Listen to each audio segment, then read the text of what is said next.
The case for oral argument this morning, State versus Murdaugh. I believe the clerk of court, Ms. Howard, has already instructed to turn off your cell phones. If you have not, please do so.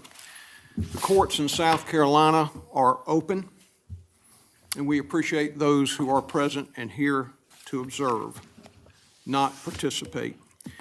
For those present who are not arguing in this case, please do not disrupt the proceedings. Any outburst or disruption will result in sanctions for contempt of court. As we proceed with the argument, just want to notify counsel that on the primary argument, as you begin your 20-minute allotment, 5 minutes will be given without court interruption. So you'll have 5 minutes before we jump in with questions. It's gonna be tough, Chief. And we'll have to show some restraint to do that. At the end of the first issue on the post-trial motion for a new trial based on alleged misconduct of the clerk of court, and before we get to the underlying trial evidentiary challenges in that matter, we will take a short break. And I believe, Mr. Harpootlian, you're going to handle the first issue? Yes, Your Honor. We're ready to proceed. Please the court, Your Honor. Yes, sir. Good morning. Good morning, and as I understand your instructions, I get 5 minutes without being interrupted? That's right. Wow. Well, first of all, I want to thank the court for, I know, what has been a very diligent effort to wade through this record, 6-week trial, and then a post-trial hearing that went a few days with additional, 2 hearings, I think, with additional record. So this is not a simple matter. But before I get to that, I want to just remark on this. As I came into this courtroom this morning, I'm reminded that half a century ago, I sat right about there as Chief Justice Woodrow Lewis had us stand and hold our hands up to be sworn in as new members of the bar. All of us could fit in this room. That's how long ago that was. But one of the things that impressed me that day was the oath, and part of that oath was that we swore to uphold the Constitution. And as I stand here today, I'm honored to be arguing about how to interpret that Constitution, the Sixth Amendment specifically. And in my opinion, I would suggest the Sixth Amendment may be the most important amendment because the First Amendment, which gives you the right to speak without government interference, or the Second Amendment, which gives you the right to carry a weapon or have a weapon without government interference, mean nothing without the right to a fair trial and a fair jury. So this matter we're discussing this morning, a fair trial, a jury not poisoned by outside influences, I would submit to you is 51 years ago, as I stood there, I did not realize what I was swearing to do, but I do today. And that is to defend Alec Murdaugh's right to a fair trial. And I've got to admit, in the 51 years since then, I've never seen a factual pattern like this, where the clerk of court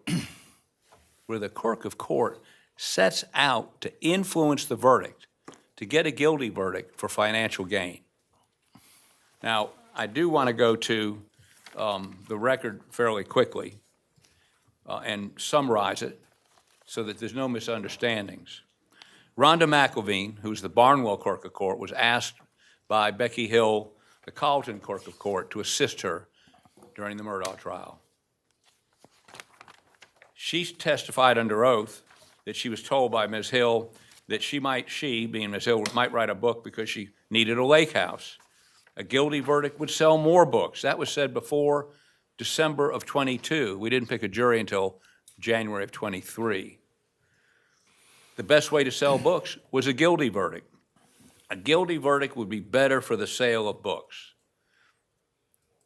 So she explained she had a financial incentive for a guilty verdict.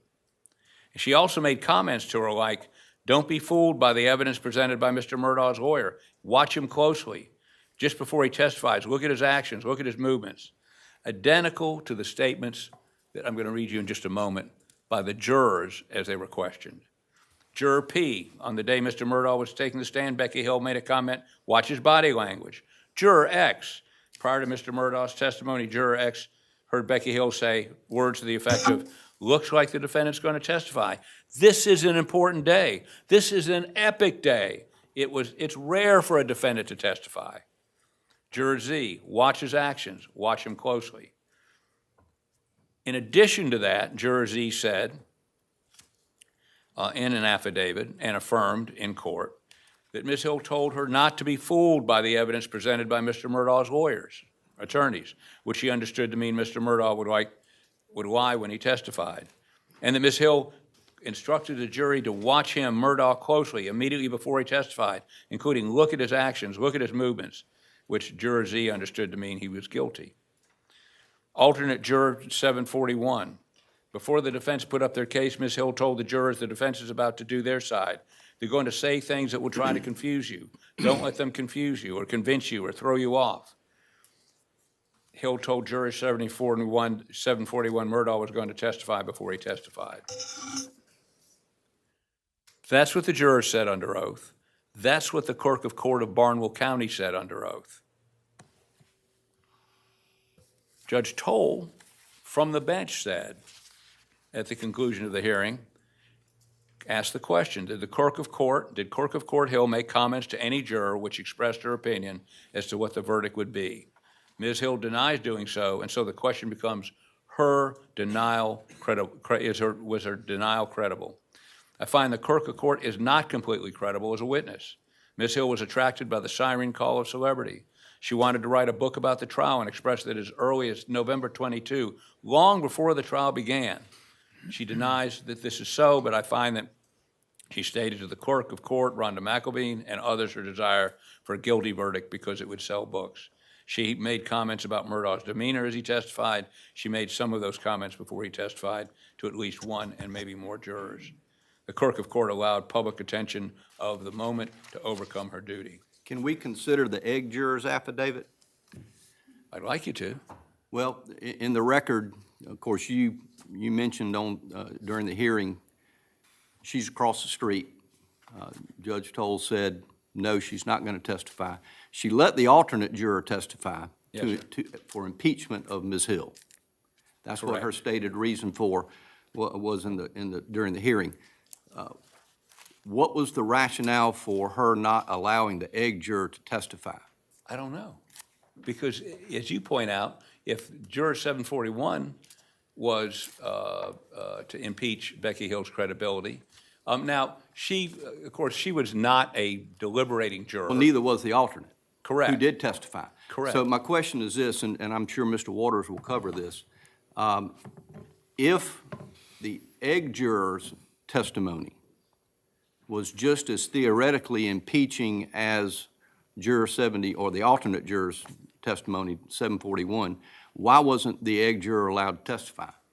And I'm not sure that she stated a coherent reason other than she wasn't going to. Remember now. But she said, her affidavit is in the record, so we know what she said, Ms. Hill said, Right. and we now know what Ms. Hill said she didn't say. Yes. So I take that to mean that it was considered.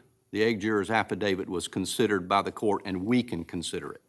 In our defense, when you look at the record, remember, we were starting off with no one was going to examine anyone under Judge Toll's initial order. And then it was a moving target. Then it was going to be some that were going to be examined. We weren't going to be allowed to examine. Then we were allowed to examine. So it was an evolving process. If she, in fact, considered the egg lady's affidavit, she did not cite it in her order, just as she did not cite Juror Z or 741's statements about do not be fooled, comments about how the attorneys are going to try to The state deceive you. argues in its brief that Judge Toll, in making specific findings as to certain things jurors did say, was an implicit rejection of the other statements the jurors said Ms. Hill made. What's your response to that? Well, I would say that's wholly unsupported by the record.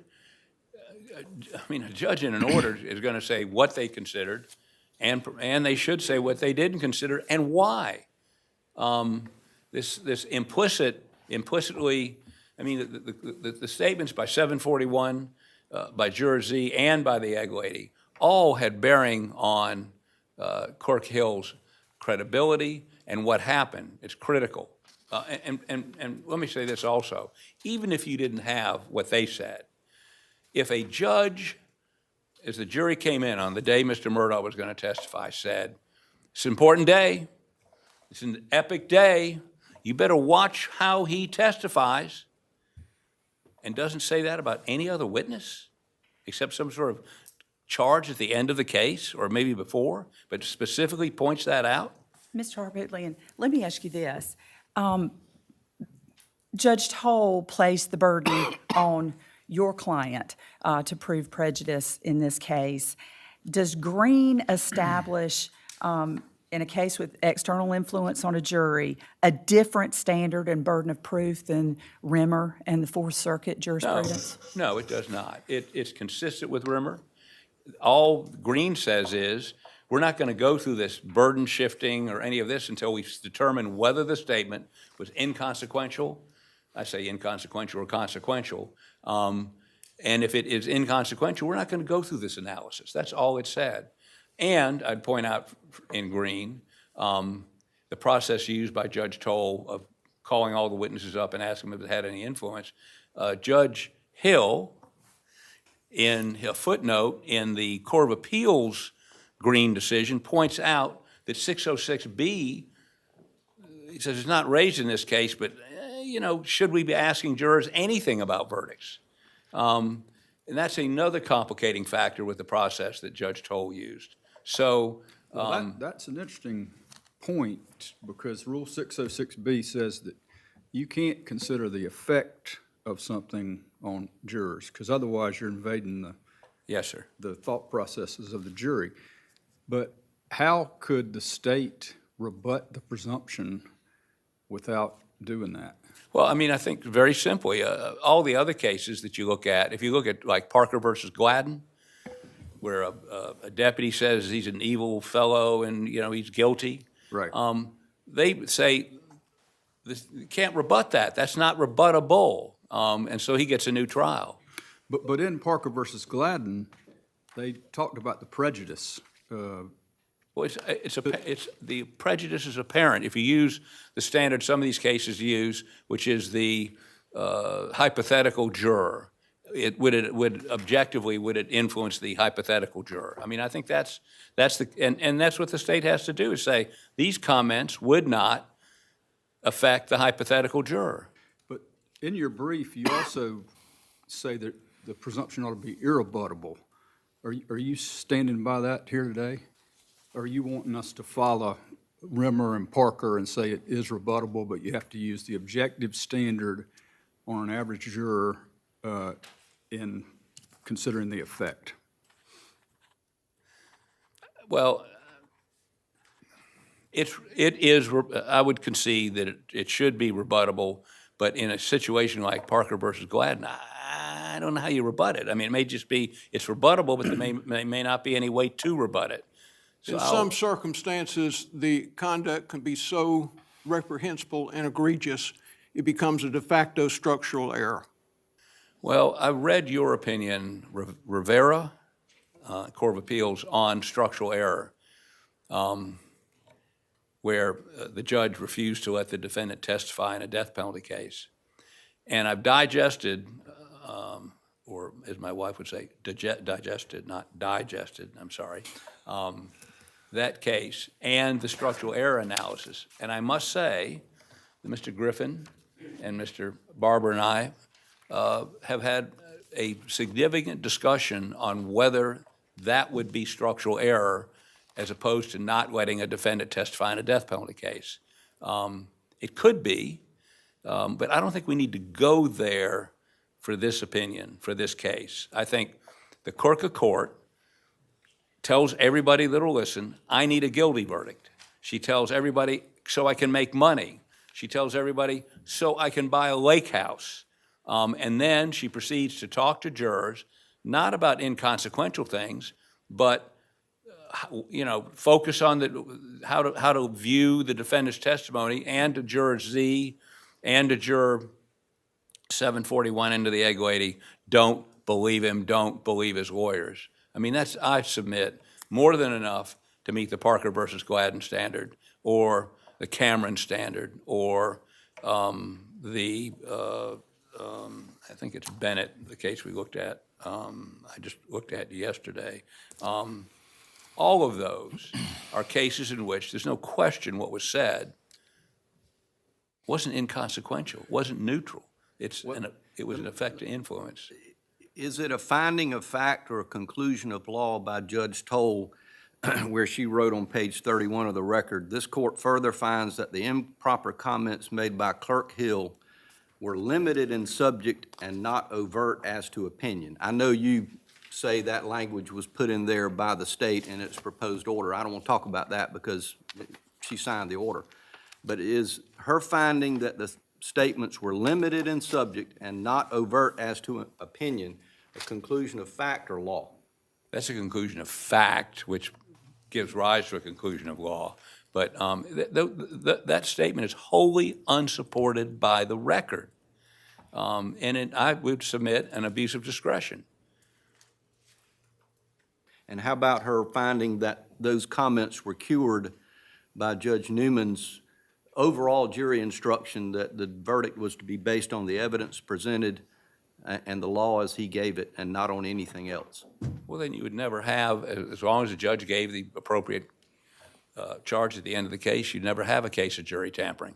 You could have somebody bribing a juror, and according to her reasoning, they well, yeah, I took the money, but I'm not going to do what I said I'd do. I mean, I don't believe for a minute that is an appropriate analysis of the law.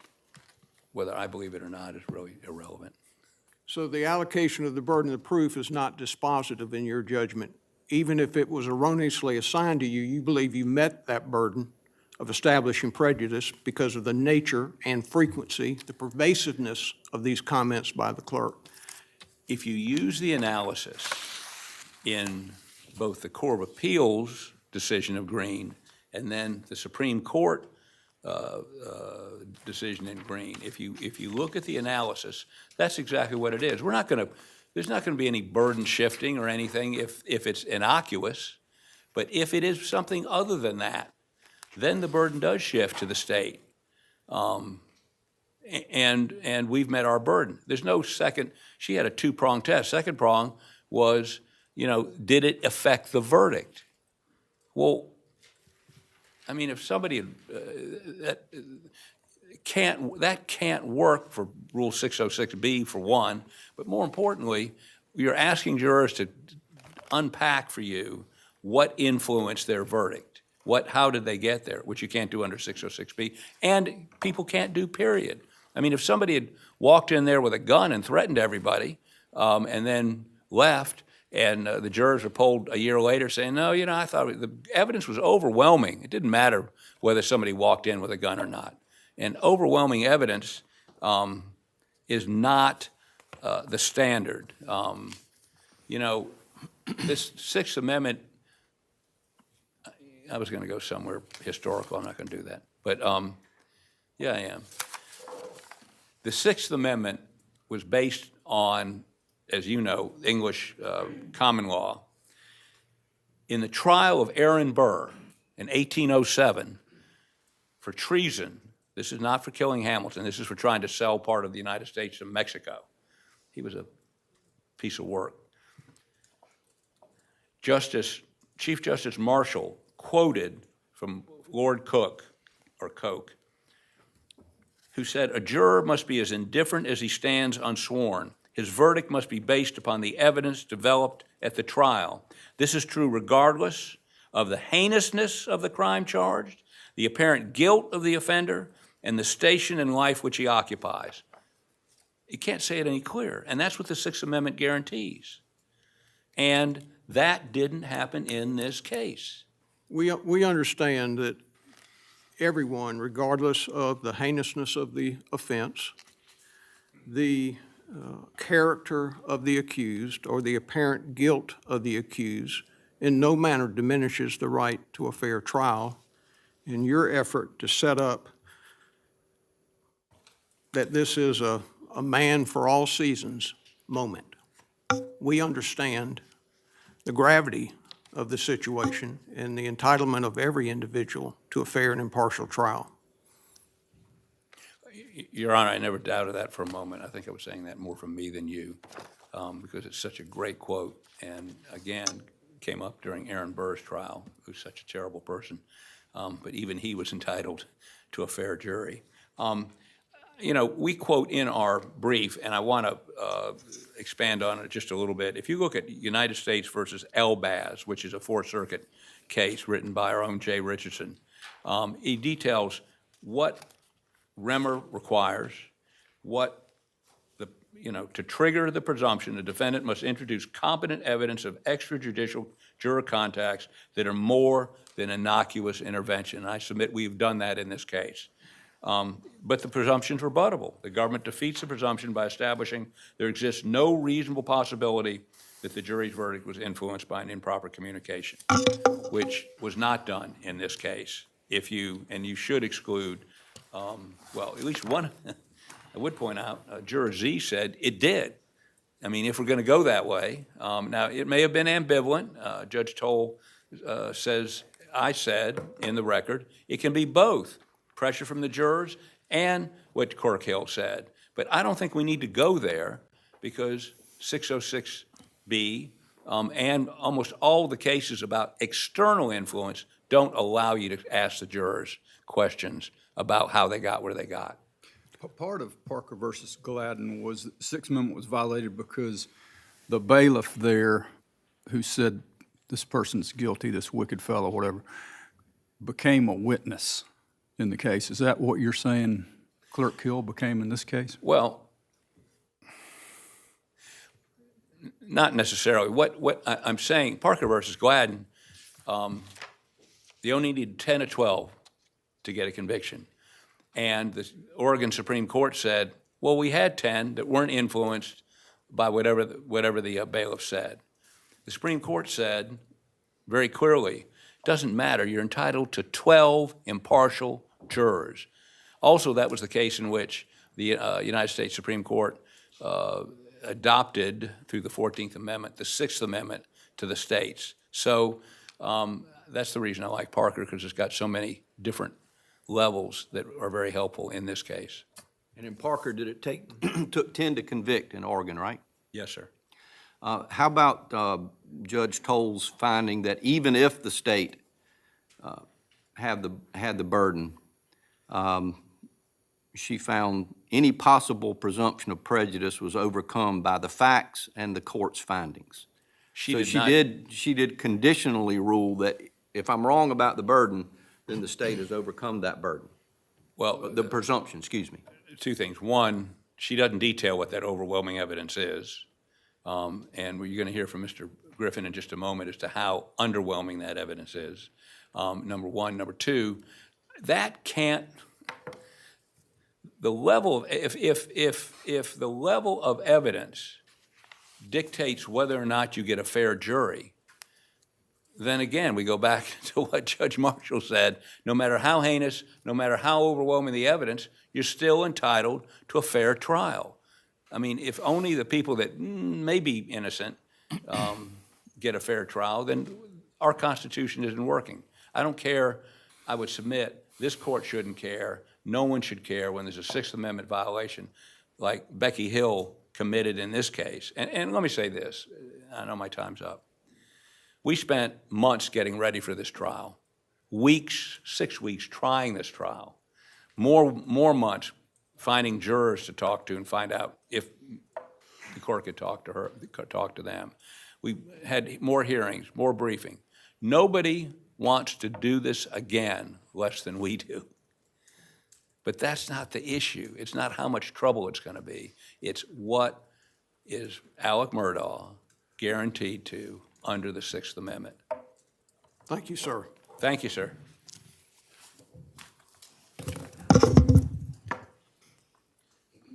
Good morning, Ms. Waters. Good to see you, sir. Good morning, Chief Justice Kittredge, and may it please the court.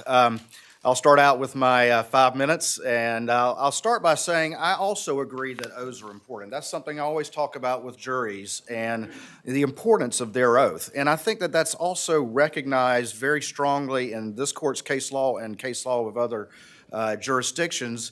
And that this court has expressed that jurors are presumed to take that oath very seriously, that they're presumed to be people of ordinary firmness, that they are not presumed to blow with the winds of every opinion that swirls around them. And so I think that's an important place to start when we look at this particular case. And when we look at this particular case, what we are talking about is what Justice Toll described as a few fleeting comments. And in the face of that, we have to consider a 6-week trial with almost 90 witnesses, with almost 600 exhibits, with Judge Newman, with the entire prosecution team, with the entire defense team, and all of that presentation over 6 weeks. And to get there, and to do what ultimately is the analysis, is we have to assume that at some point prior to deliberation, during the presentation of evidence, with all of that going on, some jurors like, well, I didn't know what I was going to do, but Miss Becky said, watch his body language, and that made the difference. And I would submit to you that that is simply not a finding that is justified in this evidence. It's not a finding that's justified under what we know about jurors, and it's not a finding that's justified by what the jurors said in this particular case. Now, to sort of detail my my analysis in my free 5 minutes that I have here before the questioning comes, is we have 606, and we've got two issues. We've got number one is what happened. And then we've got number two, which is how do we analyze that particular issue? And when we start with what happened, that is obviously a credibility and fact-finding effort by the trial court. This court is very clear that the trial court, because this is not like a trial, this is a procedure that is in the discretion of the trial court, and ultimately any credibility findings, fact findings, this court respectfully would defer to. And so to determine that, what exactly happened? And this court ultimately credited the 11 jurors. And so what do we have with those 11 jurors? We have one juror saying that Ms. Hill said this is an epic day and the defendant is going to testify, all right? And then we have another juror who says watch his body language. And beyond that, the court clearly did not credit Juror Z, and I'll get into more about that, but there's plenty of the support in the record why the court could not credit what Juror Z said. Juror Z was ambivalent. Her answers were all over the place. None of the other jurors heard all those egregious statements. She couldn't even remember all of these egregious statements when she was on the stand. She said, I don't remember them. All of these things that really would take this analysis into a different level, she didn't remember. So when we boil it down to what happened, we're talking about epic day. All right, epic day, everybody in the courtroom knew it was an epic day. That is not news to anyone. Everybody knew it was an epic day.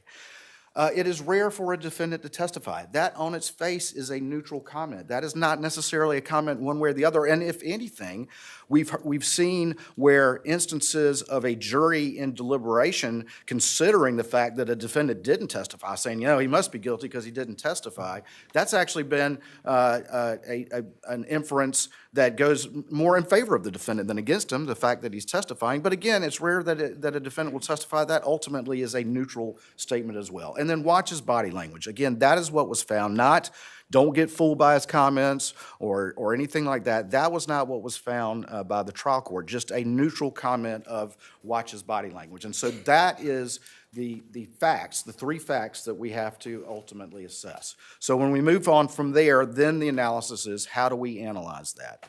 And first of all, we have the discussion of whether or not there's a presumption of prejudice. Justice Toll, of course, found, based on this court's clear case law, that there was not. But I would agree, I would submit to you that not only because of the alternative findings, but just because of a general analysis that regardless of who had the burden, that presumption of prejudice was overcome in this particular case. And I'll talk more about that in a second. But I think ultimately the legal analysis, whichever way you go, I don't think is going to be dispositive because of the relatively non-egregious nature of these comments. They are nothing like the comments that were in the cases that have led to reversal. So let's talk a little bit about more of the findings that were there. In looking at the evidentiary hearing that was done, we had, of course, Ms. Hill testify, and the judge found that she was not completely credible. We had Ms. Rhonda testify. The court did not credit that testimony because Ms. Rhonda conceded over and over again that she absolutely heard nothing whatsoever of any. Mr. Waters, Yes, I ma'am. want to stop you right there, since your 5 minutes is up, and talk a little bit more about Juror Z. Yes, ma'am. You're saying these are innocuous comments, not to be fooled, and look at his actions, look at his movements. The court seems to believe Juror Z when she says in her affidavit and when she testifies that these comments were made to her. However, she goes on in her affidavit to say, not to be fooled, which I understood to mean Mr. Murdaugh would lie when he testified. Look at his actions, look at his movements, which I understood to mean that he was guilty. The juror is testifying in her affidavit that the effect on her was significant. Why can the court, how can the court find that certain comments that she made, take them and incorporate them in the order, but not believe what she says about the effect? Well, two things about that. I think that, first of all, Justice Toll did not credit any comment, any of the egregious comments that she didn't even remember herself on the stand, such as "won't get fooled." The only comment that was credited was what was testified by Juror P, which is watch his body language. And let me, and I want you to finish your answer, but I want to ask you this. So far as the comments are concerned, are we limited, is this court limited to only the comments that are included in Judge Toll's order? Or are we able to consider all the comments that are included in the affidavits, even the egg juror affidavit? Well, what I would say to that is the case law is clear that the trial court has the discretion to conduct this hearing and ultimately make credibility findings, which under typical appellate law, this court would defer to. And so my argument to that is if you look at Justice Toll's order, both her oral order and her written order, she credited the 11 and did not credit Juror Z and did not give any credence to 741, the alternate, and or the egg lady, which of course did not testify. Now there was on page 808 of the record where she says, I think we've got in terms of what she says, Ms. Hill says, and what Ms. Hill says she says. That's on page 808 of the record and talking about the egg lady juror. But ultimately, I would submit that this court in appellate review does need to defer to credibility and factual findings of the trial court. And the trial court only found the 11 credible. And Well, then help us understand the ostensible inconsistency when the trial court finds portions of Juror Z's affidavit credible and just carves out and doesn't deal with the part that dovetails with the alternate juror's testimony, which is far more prejudicial. Sure. How do we do that? Well, so we're looking for, I would submit from an appellate court's standard of review, we're looking for support in the record for those findings. And so when you look at Juror Z, okay, and first of all, you look at the 11, which she did credit, and none of those 11 heard any of these other egregious comments or anything like that. None of What do them we heard- do about the order that doesn't even mention that Juror Z did in fact testify about the comment, "Don't let the defense confuse you"? Well, I think that when you look at the order in her specific paragraph on Juror Z, what she says is that Juror Z was ambivalent, and ultimately, as she goes through the analysis of what Juror Z says, she's not crediting that testimony. And again, I think there's support in the record for that. There I may underst- be, and that may carry the day for you. Right. Assume that we find that that statement was made, do you still have a path to victory? That don't be fooled. At the end of the state's case, before the defense presents its case, the statement was made, do not be confused, do not be misled by defense and its counsel. Right. Well, I would say, and this is like everything in this, it is a question of degree, okay? And there could, if the clerk had come in there and held a gun to their heads and said, you better vote guilty or I'm gonna shoot you all, I probably wouldn't even be arguing that's not structural error, okay? But everything is a question of degree. I'm not going to concede that if those statements were credited and are part of the review, that our path to victory is not harder. But I think you have to look at that in the context of this entire trial and when those particular statements were made. Right, and I think context is important too. We all can cherry pick some of these that are on the surface innocuous.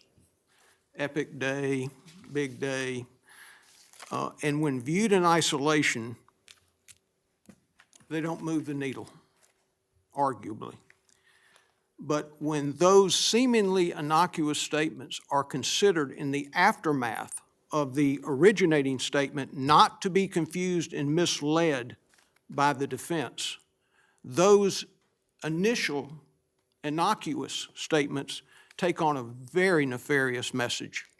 I could not argue otherwise, that it would absolutely be a question of degree. However, I don't believe that just ends the inquiry right there, because you still have to analyze it in the context of all of the factors and everything that went on. And so to look at that, let's look at all of the things, and let's assume that we're limiting it to what I contend Justice Toll found, which again, when I say innocuous, I'm saying relatively not egregious. I'm not saying that the clerk should be saying, watch his body language, okay? But that is a far different comment from what you're talking about right there. But Yes, even if sir. we add that in, we're still talking about a limited, number of jurors who saw that.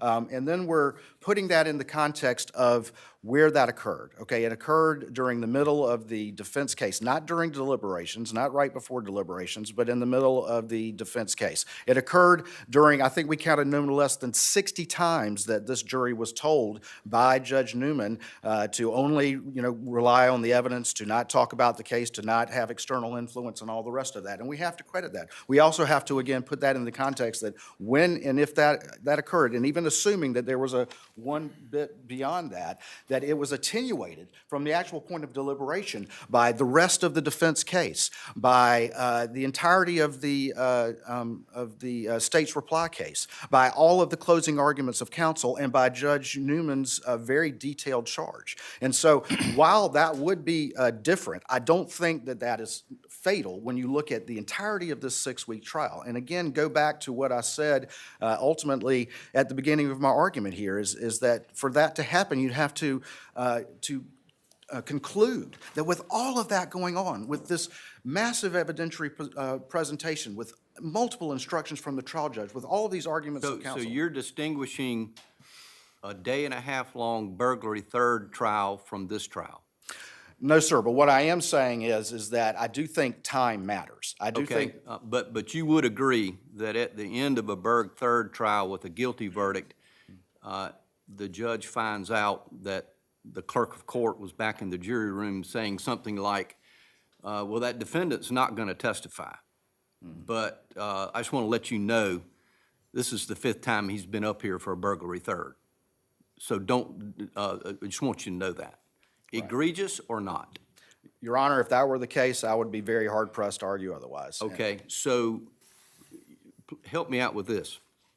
If we craft a standard based on the length of a trial, and heavens know, nobody wants to try this case again, how do we create a standard based on a lengthy trial versus a day-long trial when the constitutional right is the same? Absolutely, the constitutional right is the same. And what I'm not asking is this court craft a different standard for a long trial versus a short trial. What I am saying is what is relevant to the ultimate inquiry that this court engages in is the timing of when these comments took place. Okay, well, let's talk about that, and I'll weave in some questions about the egg juror. Ms. McElveen, the Barnwell County Clerk of Court, said she didn't hear any of these comments made in front of jurors, but the comments made to Ms. McElveen by Ms. Hill were remarkably the same as those related by the jurors. For example, watch him closely, look at his actions, look at his movements. Ms. Hill was saying that to staff and to Ms. McElveen. You agree that's what she testified, That's what correct? she testified to. That does match almost exactly what these jurors said Ms. Hill told them, correct? It is. Okay. So explain to me how we pass go under your theory. How do we accept the fact that Judge Toll maybe didn't mention all these things in her order, but they were supported by an impartial witness, that being the clerk of court from Barnwell? Well, two things about that. I don't think we can get past what you've recognized, that clerk of court from Barnwell heard nothing going to a juror, or she would have brought that to the court's attention. But the consistency of the comments or the similar nature of the comments is striking. Well, and then my second part that I would say about this is that all of this arose months and months and months after trial. And the courts have been, historically reluctant because of that passage in time, because of the fact that jurors vote one day and one day only, and don't have to assent to their verdict and vote him guilty every single day for the rest of their lives. And so I think that passage of time is something that is relevant as well when this case is being talked about incessantly out in the world. And so I think that that's something as well that Justice Toll can consider in deciding what actually happened. And the best evidence of what actually happened, and whether or not whether you look at what the jurors said about it, not to get to the 606 aspect of it, or if you're objectively standing back and making that factual finding of this is what happened and this is whether or not there's a prejudicial effect, that is why Justice Toll credited those 11 jurors, and that is, I would submit to you, the realm of what this court needs to consider. I want to ask you a question about this idea that you expressed that this event or these moments when the clerk spoke to the jurors should be considered insignificant when viewed among the entire trial, whether it's a long or short trial. There's no eyewitness, there's no DNA, there's no one thing on the part of the state that you could rely on to show him guilty. So you had to piece together a whole bunch of different stuff. We'll talk about a lot of that stuff in the next phase. But Yes, sir. But you spent, most of that 6 weeks was you piecing together small pieces of evidence to put together an argument that he did it. Mm-hmm. On his side, now of course he doesn't have the burden and isn't even required to testify, but on his side, whether he's guilty or innocent boils down to one moment, one thing. And that's when Alec sat up on the stand and said, I didn't do it. Mm-hmm. So what I'm wondering is, you're wanting us to consider the statements by the clerk to be insignificant, but those statements go to the only thing that the defendant really had. I mean, the defendant can argue that you didn't piece it all together, but really the defendant's argument boils down to the one thing that the clerk of court addressed. So we can look at all this context if you want to, but the jurors knew that if Elliott was telling the truth, he's not guilty. If he's lying, he is guilty. And that's where the clerk of court's statements appear to focus. How do you respond to that? Well, I would say that while I understand that obviously was very important with the defendant taking the stand, it wasn't as simple as just getting up there and saying, I didn't do it, okay? And while there was a long piecing together of all of that, the defendant's testimony was also very long over the course of 2 days. And so I don't think that you can just view the defendant's testimony entirely in isolation of this entire trial. I don't think any analysis has ever said that we're going to ignore the entirety of what went on. Certainly the defendant's testimony was important, but they had been raising all kinds of issues as to lack of motive, as to other possible motives, as to the boat case, as to the cowboys, and all these other things along the way as well. Again, saying this is an epic day, saying it's rare for defendants to testify, those were all statements that everybody in that courtroom knew, everybody in that courthouse knew. So while I hear what you're saying, I think that this is, you can't take out the fact that this was a complex matter with a lot of complex issues. And, you know, to the extent, though, that you've made some fine points about how we should interpret the statements. But if the statements, and Justice Kitchens was alluding to this, if the statements kind of collectively go to the point you should not believe him, to me it's hard to separate that from the critical issue in the case. But I want to bring up one other thing. You point out in the very beginning of your argument that the trial court here found that Becky Hill was not credible.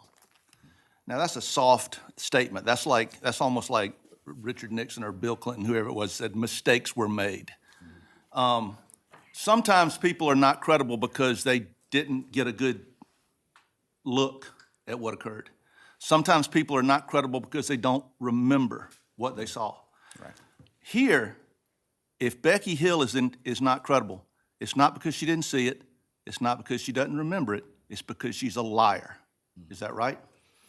I would say that ultimately she said she was not completely credible, and yes, sir. So there's only one way that Becky Hill can be not credible, and that is that she is a liar.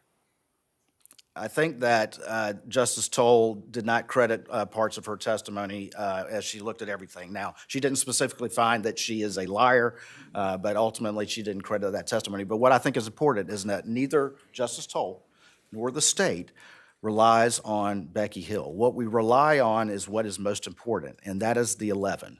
The overwhelming majority of these jurors who sat there and looked Justice Toll in the eye, who judged their demeanor, who judged their credibility, and who ultimately were clear as a bell that there was no sort of improper influence on their verdict. And when you look at these questions and you know, whether or not they went beyond 606B, ultimately they were questions about impartiality. And I think there's a distinction, and Justice Toll made this distinction, that when she phrased these questions, first of all, she had the 4 exact questions that were in green, which I understand the footnote, Justice Hill, when you were on the Court of Appeals, but they were the same 4 questions from the record in State versus Green. So that was a reasonable set of questions to ask. I see I'm out of time, but... You premise your response that she relied on 11.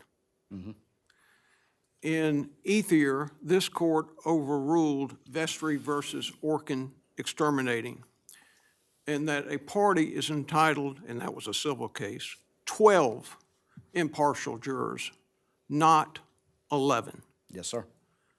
So how do we deal with that? Because ultimately the 11 were credible and Z was not. And that is what Justice Toll clearly found. And when we look... And how do we handle Ms. Hill with, as I think Ms. Harpootlian referred to one of the comments, that Ms. Hill was attracted by the siren call of celebrity. There's another quote in the trial court's order. She allowed her desire for public attention to overcome her duty to her oath of office and her oath as a witness. Yes, sir. How do we deal with that and pick and choose what parts of her testimony we accept or don't accept? We just refer to the trial court? Well, I think when we look at Ms. Hill, and again, I'm not here to justify or to defend Ms. Hill. Ms. Hill, of course, said she didn't do, you know, any of these things other than, you know, occasional, just everybody pay attention, you need coffee and things like that. But so I think that ultimately Ms. Hill is she didn't admit to any of those things. So you have to look at Juror Z. Juror Z is what's really in play as to whether or not Ms. Hill went beyond what we say and what the trial court found was the area of what this court is to consider, and whether it was something far more egregious. And even beyond that, even if you take some of what Juror Z said, even if you take some of what Ms. Becky said, even if you take some of what Ms. Rhonda said, when you do that analysis and you put it in the entire context of things, and when you put it in the entire context of this entire trial, and you put it in the context of where it occurred and everything that went on after that point, then the state has overthrown prejudice. And as Justice Hull said, she finds it she did not find that a few foolish and fleeting comments in the entirety of this trial would be enough to have infected this verdict and to make it unfair. I completely agree that somebody's entitled to all 12 jurors, but this is a credibility finding that 11 told the truth and 1 did not, and the 11 set the standard of what this court should consider, and those comments were not egregious. Please, yes, sir, Justice James, and we may have some other questions as well. Just I've one got- second, I've please, got Mr. Wonders. A few. You go ahead. No, you go ahead.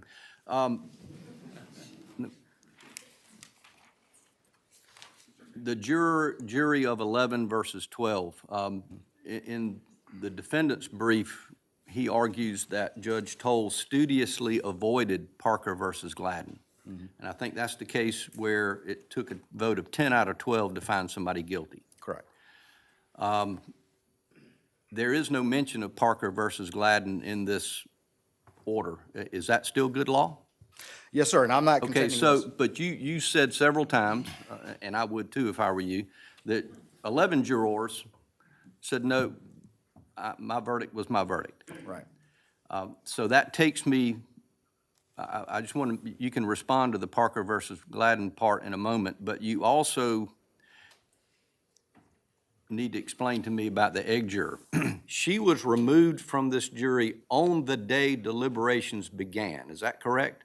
Yes, sir. So she was not an alternate, she was a sitting juror. Correct. And so she was there and removed minutes before they began talking about the case, began deliberating, correct? Correct. And she said in her affidavit,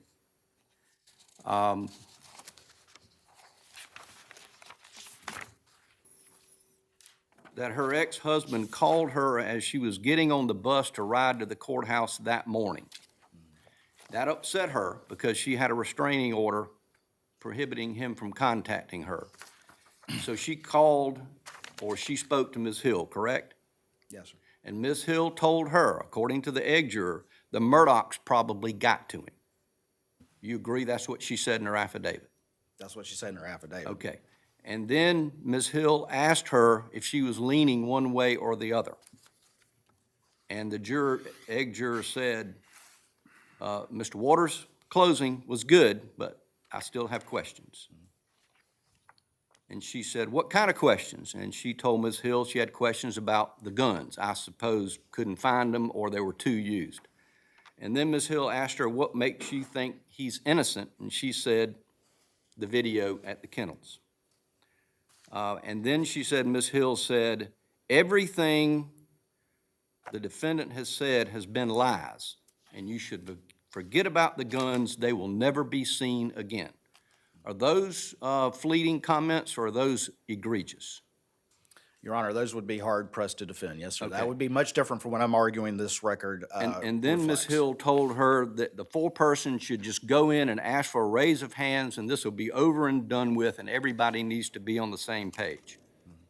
So I'm struggling, number one, with why the egg juror wasn't allowed to testify, because that was directly impeaching of Ms. Hill's testimony that she said nothing, correct? Yes, sir. And Judge Toll did say that the egg juror's affidavit is in the record, so we know what she said, Ms. Hill said. So can we consider that affidavit?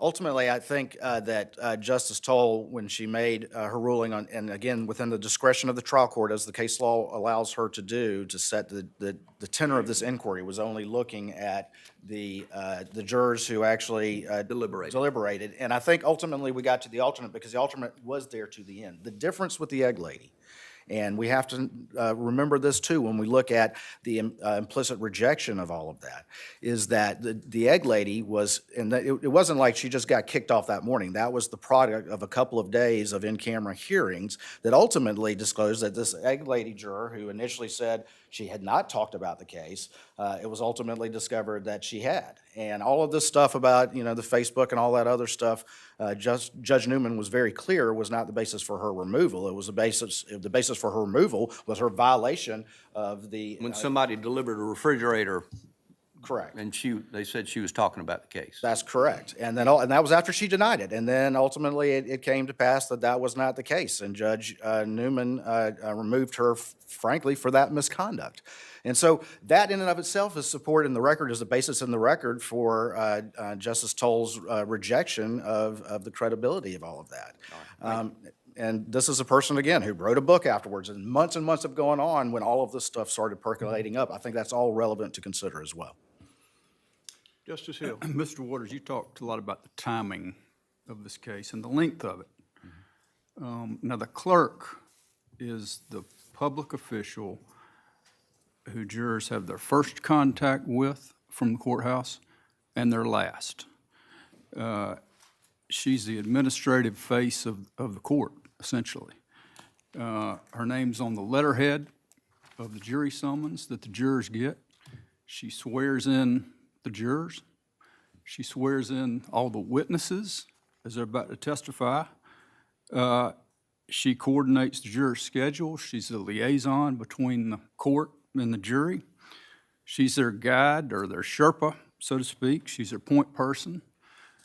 And she reads the verdict. And she signs their paychecks at the end of the trial. Now, justice is supposed to be blind. We all know that. But court officials, when it comes to the merits of a case, are supposed to be mute. That's the ideal. That's the aspiration. Even our Constitution prohibits the trial judge from commenting on the facts of the case in open court. Yes, sir. Now, after a 6-week trial, it's only human nature that these jurors might become bonded to this person. So you've talked about the timing, and I'd like to talk about the source of these comments and where they occurred, which was in the jury room. So can you comment on that? Yes, sir. So I absolutely hear what you're saying. I think, though, that maybe overstates, and I don't at all distinguish or disagree with you about what a clerk should do and the role that they serve and all the rest of that. But I do think that overstates what Justice Toll was supposed to do and what this court is supposed to review, and that is the specific circumstances that occurred here. And I think that maybe overstates Miss Becky's sort of influence in all of this at this point in time. The jury, actually, the person who handled the jurors day to day was Bill Polk, not Miss Becky. And in fact, as Miss Rhonda testified, Miss Becky got sick, and Miss Rhonda was at the trial more than Miss Becky was. And so while certainly some of those factors may exist, I think when you look, and this is what I argued before, when you look at what was going on in this courthouse, when you look at the entirety of the specific facts here, when you look at Judge Newman on the stand, who was really, if you want to say the Sherpa, the shepherd of these jurors is Judge Newman, not Becky Hill. When you look at the entirety of this record, I don't think that, while you're exactly right that the clerk has that neutral role and serves those functions, that in this particular instance, Miss Becky's influence was that large, and there's no evidence of that in the record. And to go back to what Justice James was saying is, this is part of the rejection of that credibility, that all of those detailed things just so above and beyond the pale that the egg lady says happened, and all of that contact. No other juror said anything like that. And those were the jurors that Justice Toll found credible. And again, that has support in the record that Miss Becky has just decided egg lady of all people is the person that she's going to go through all of this with and not have similar conversations or similar things like that with all of these other jurors. And again, that in and of itself is support in the record for us to put those aside and focus on what the 11 said. Not that 11's good enough, but that 11 are credible, and that rejects these claims of the others that all have credibility issues that have support in the record. The circumstances of this issue are not lost on us. In the courtroom, we have an excellent Attorney General with a very professional and competent team of prosecutors, including you, Mr. Waters. On the defense side, we have an extremely competent, top-drawer representation. We've got a superb trial court judge. And out in the hallway, we have a rogue clerk of court. And even if we accept the truncated version of what you characterize as innocuous statements, even you acknowledge it was improper. Perhaps not improper to the point of reversal, but you acknowledge it was improper. Absolutely. And if I could respond very quickly. Well, I want to make the note, because in my position as Chief Justice, I have to deal with the clerks of court in 46 counties. And the overwhelming majority of our clerks of court are dedicated, conscientious public servants who discharge the duties of their office with integrity and do not act like this. And I'll give you the final word. Thank you, Chief Justice. I think what you just said highlights and proves my point when you went through all of the players in this trial and the relative insignificance of Miss Becky. And as I said before, with all of that going on, that some jurors really like, oh, well, you know, Miss Becky said watch his body language, that is going to make the difference. What you just said of all that went on is why, not the truncated version, and I understand your point with that, but what the record reflects and what Justice Toll found is what really happened. That was the extent of it. I don't mean to imply they were innocuous. What I mean to imply is that they were neutral on their face, not proper, but neutral on their face and not egregious. Thank you so much. Appreciate the fine arguments on both sides. At this time, before we go to the, you can do the reply now on this issue? I thought we were going to do the reply at the end. What was your understanding, Mr. Barber? Mr. Chief Justice, that the reply would be at the end of both. Okay. That was That's my mine understanding. too, so we'll take a, say, 10-minute break, everybody stretch their legs, restroom break, and then we'll be back in 10 minutes. Thank you. No problem.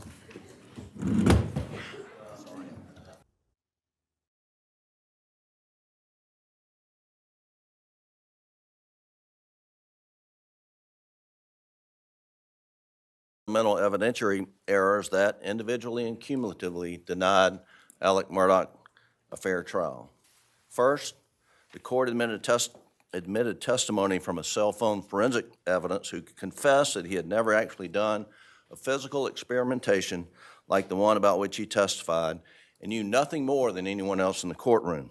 Two, the court admitted gunshot residue evidence from a blue raincoat, despite the fact that the only connecting witness definitively testified that what she saw was a blue tarp and could not be confused with a rain jacket. Three, the trial court admitted unfairly prejudicial evidence over 6 days regarding financial crimes spanning 6 years, the crimes that were committed by the appellants. Four, the prosecution violated Doyle v. Ohio by repeatedly impeaching Mr. Murdaugh regarding his post-Miranda silence after being arrested on the murder charges. And five, the court admitted firearms identification testimony based upon unprecedented methodology that the expert himself could not state to any reasonable degree of certainty during the counsel hearing. In the interest of time on that fifth issue, I intend to rely on the briefs unless the court has any questions about that evidence. The evidence in this case did not conclusively prove defendant's guilt such that no other rational conclusion could be reached. Therefore, none of these errors were harmless beyond a reasonable doubt. There were no eyewitnesses to Maggie and Paul's murders. The murder weapons were never found. The forensic evidence does not support Alec's guilt. All crime scene criminologists, experts testified that whoever shot and killed Paul shot him in the head, his brains hit the ceiling, and blood and brain matter would have been on the guns and on the shooter.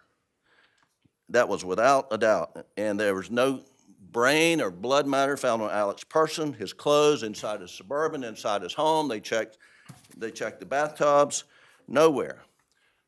There were trace amounts of DNA found on Alec's clothing that were consistent with his explanation that he checked them for signs of life.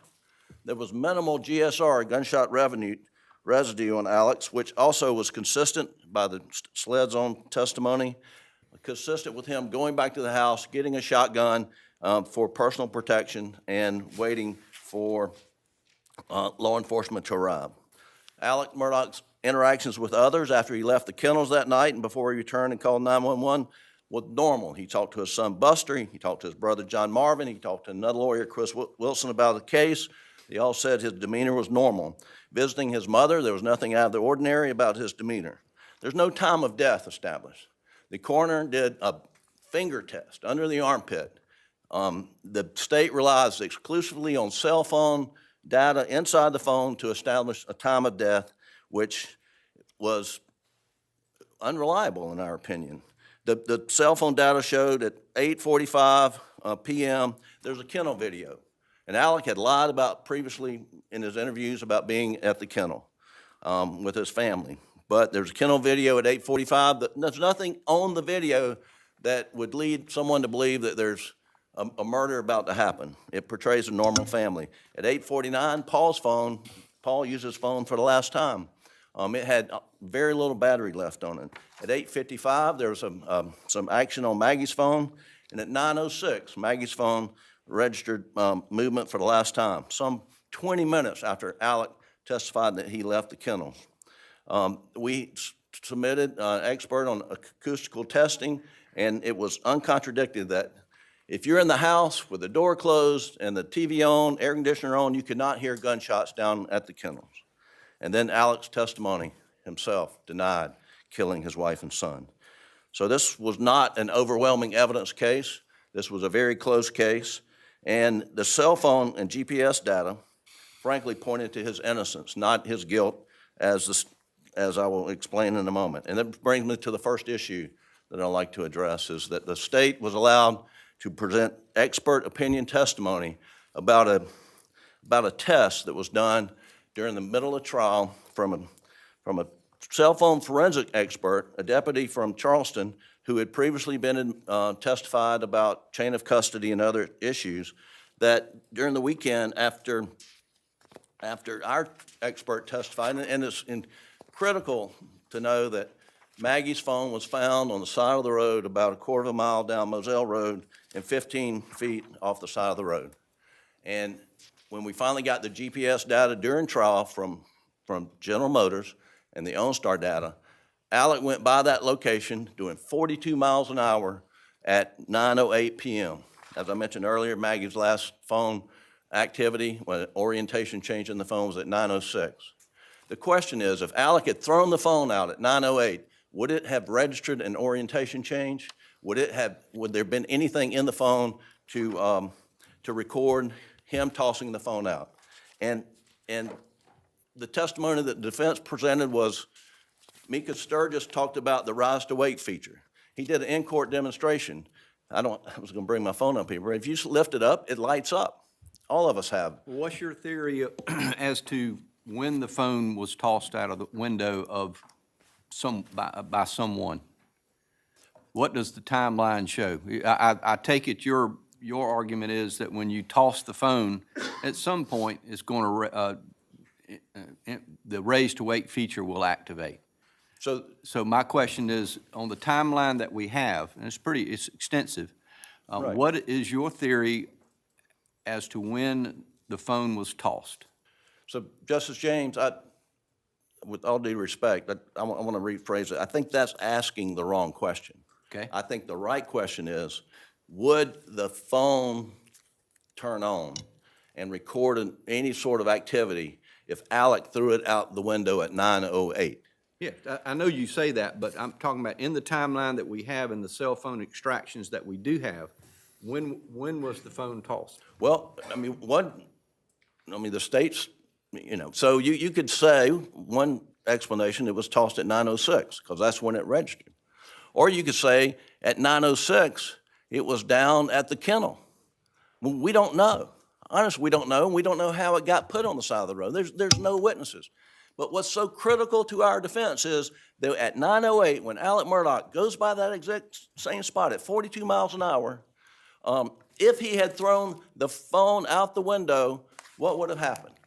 And the state says they were just replying to our expert, Mika Sturgis, who said he's not qualified to say whether the light would come on or not, whether it would register anything. Similar question.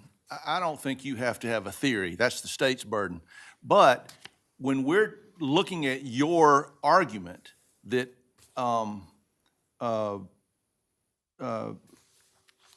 Alec didn't throw the phone out when he drove by because it didn't light up, that raises the question of how it got there. Somebody put it there. Without no doubt. And it never lit up. So the point that you're making is it's wrong for the state to be able to prove that it might not light up, but to me, it looks like it definitely didn't light up because whoever put it there, unless it was at 9:06, the phone did not light up. So I'm raising the question of whether this even makes any difference.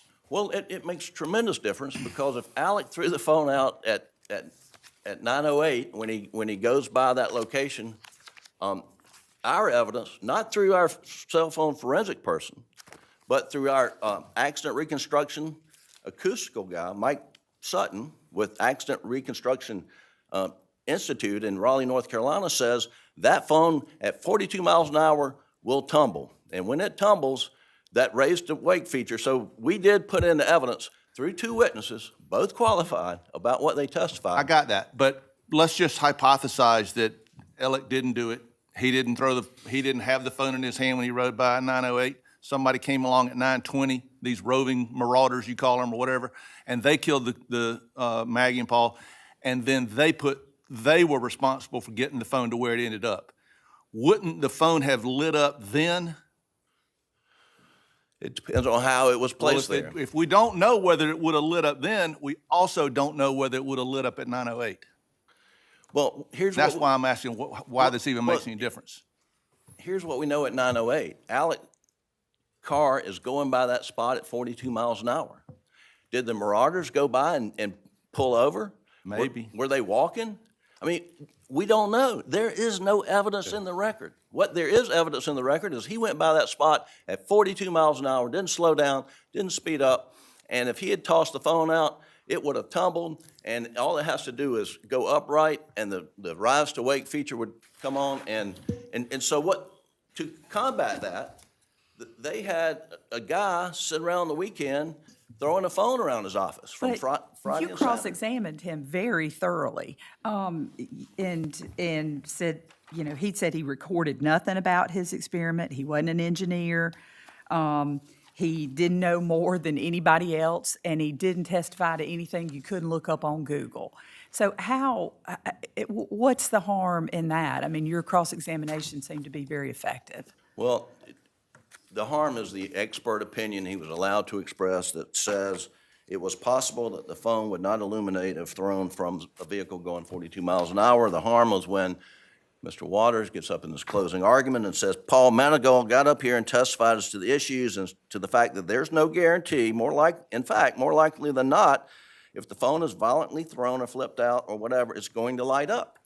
I mean, that was critical to their defense to address our exculpatory evidence that we went by there at 42 miles an hour, and if we had tossed the phone out, it would have shown something. If they wanted to test that, they needed to put an expert in a car doing 42 miles an hour, throwing it out the window, and then checking the phone to see what happens, and do it multiple times. But you don't sit around in an office as if you're playing cornhole with a beanbag all weekend, and then come to court and say, sometimes it lights up and sometimes it doesn't light up. And therefore, I conclude that, it's more likely than not it wouldn't have lit up if Alec Murdaugh went by there at 42 miles an hour. This is certainly an unconventional moment at the trial, and, I was reflecting back on 10 years of trying cases, none of which were 6 weeks long.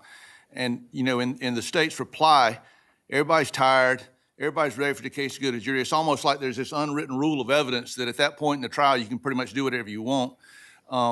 But the question is, what did they do? And you're saying, when they stood up to speak to Judge Newman, they said, we got an expert.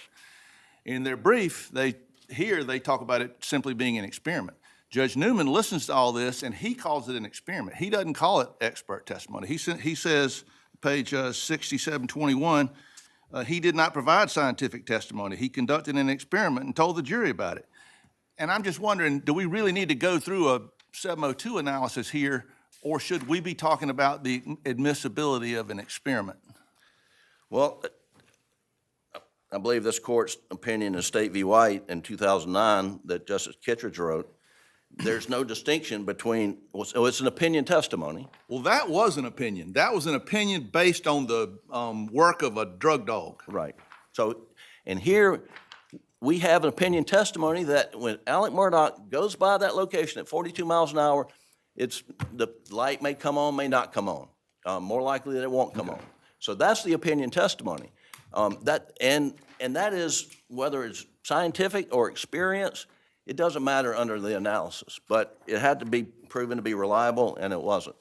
The Mr. next issue- Griffin, I'd like for you to address the 404B issue, if you don't mind. Yes, sir. Do you believe any of the evidence about the defendant's financial crimes could have been admitted under 404B as motive evidence? No, not a bit, Your Honor, not as motive evidence. And I have some questions, I'm sure we all do, for Mr. Waters in terms of the expanse that was allowed under 404B. But what about like Ms. Seckinger's testimony, for example, on the day of the discovery of the theft of the Ferris fees?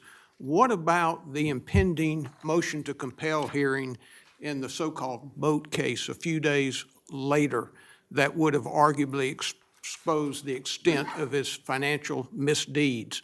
Why wouldn't that have some relevance for 404B motive purposes?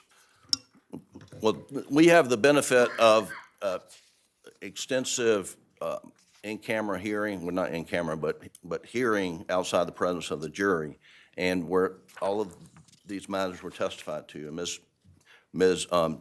Seckinger said that on June 7th, she went to confront Alec about, this Ferris fee. Now, understand this Ferris fee is a one-off situation from all his other scams and schemes. This was attorney's fees that were due to the law firm that he diverted to himself. That's the Ferris fee.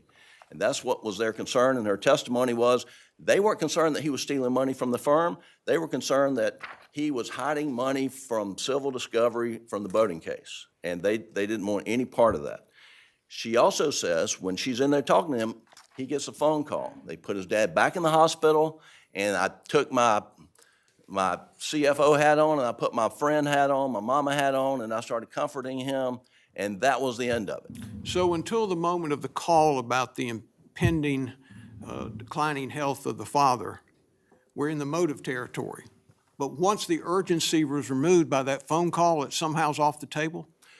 I still don't think it's motive, because what the cases cited by the state and any case that you look to, for motive, it has to, and the cases that admit these type evidence in a murder case, is that the person murdered is either the victim, the person murdered is a threat to report the crime, the person murdered has life insurance, or the murderer is bound to benefit financially to get himself or herself out of the financial hole. I mean, none of those typical motive issues are present. What was present is this claim of sympathy, which in West Virginia v. McGinnis, and that really is the closest case that we can find about this, Your Honor.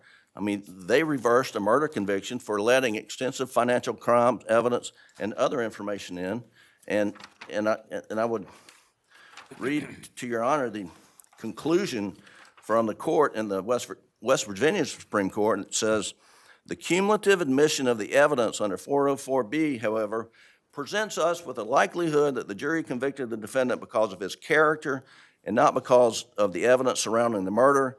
In these circumstances, these errors cannot be regarded as harmless. And you can't just piecemeal it either. I mean, there were 10 witnesses over 6 days, 38 transactions. Was there any 404B evidence that was proffered by the state that was disallowed? No, Your Honor, not that I can recall. And then, so you have 404B analysis and you have 403, and really the unfair prejudice just by the weight and the extent of that evidence, the sheer volume, 38 transactions, $9.97 million, 10 separate witnesses. In State v. James, I know it's a little different because State v. James involved prior burglary convictions with an enhancement, but the conviction was reversed where 7 burglary convictions were admitted when they only required 2, and there were limiting instructions given, and the court said that it was not harmless error when you pile on that much, and this was piling on. Let me ask you a question about the legal point of whether there's a logical connection or some logical relevancy, is using the language our cases have used. I mean, you make a lot of good arguments that it makes no sense. Like this, he would never have done it for this reason.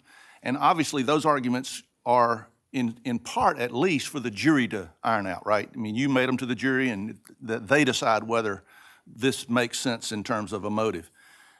But what I'm asking is, to what extent does the trial judge, when looking at a theory of motive that isn't 100% solid, to what extent does the trial judge analyze the believability, the ultimate usefulness of the theory of motive before admitting the evidence? Just to continue a second, you know, in Lyle, we said that the trial judge has to clearly perceive the connection. Right. In Perry, we, of course, quoted that, but we also talked about the trial judge using a rigid scrutiny. I mean, really, in Lyle and Perry, though, the question was not the existence of a logical connection, because in Perry, there clearly was one. I mean, in Lyle, there clearly was one, and in Perry, there clearly was not one. At least the majority said so. But in both cases, the real question was unfair prejudice, and I'm just wondering if this idea that the motive theory doesn't work is really a question of unfair prejudice as opposed to a question of logical relevancy. Well, it's both. You have to do both analysis. Chief Justice Kittredge asked me if it was motive evidence. I don't believe it is motive evidence. It's certainly unfairly prejudicial under 403, and I was, to answer your question, Justice Few, I was about to cite to Lyle, the standard in Lyle, which is a very high standard. And what you have, and I think it should require, and I believe the law makes it require, more than a prosecutor's best theory. I mean, there has to be some evidence to support it.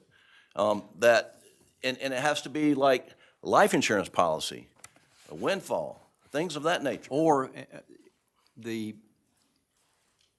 I hate to use this example, but perhaps this looming cloud, storm cloud, so forth, would have given him motive to do harm to someone who was going to blow the whistle on him, instead of, That's right. according to you, too many degrees of separation of murdering his wife and child. Well, if there was evidence of that, and that's in the case law, yeah, if there were a threat to report, for sure. But none of that exists in Was there any evidence that Maggie was getting wind of these financial misdeeds? She did have a bounce check or two, right? I believe she perhaps I mean, had. was there any evidence that she Yes. was going to confront him about money? None whatsoever. None whatsoever. And Paul, who's described as the detective, was there any evidence that he had any information about his financial misdeeds as opposed to him hoarding pills? No, Your Honor. It was only his drug use Paul was aware of. I want to branch off for a moment. On page 6,340 of the record, Mr. Waters was cross-examining Mr. Murdaugh. And if you read it, it is very, very compelling cross-examination. Of course, Mr. Murdaugh's on the stand, so his credibility is in question. Let's assume that this financial crimes evidence came in reply. Right. Because a series of questions that Mr. Waters asked Mr. Murdaugh was, you lie, basically suggesting he lies with ease. Correct. Seamlessly lies about everything. Did you lie to your brothers? Did you lie to their wives?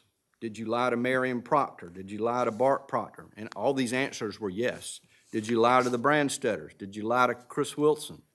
Did you lie to them about the kennels? Did you lie to Mark Ball?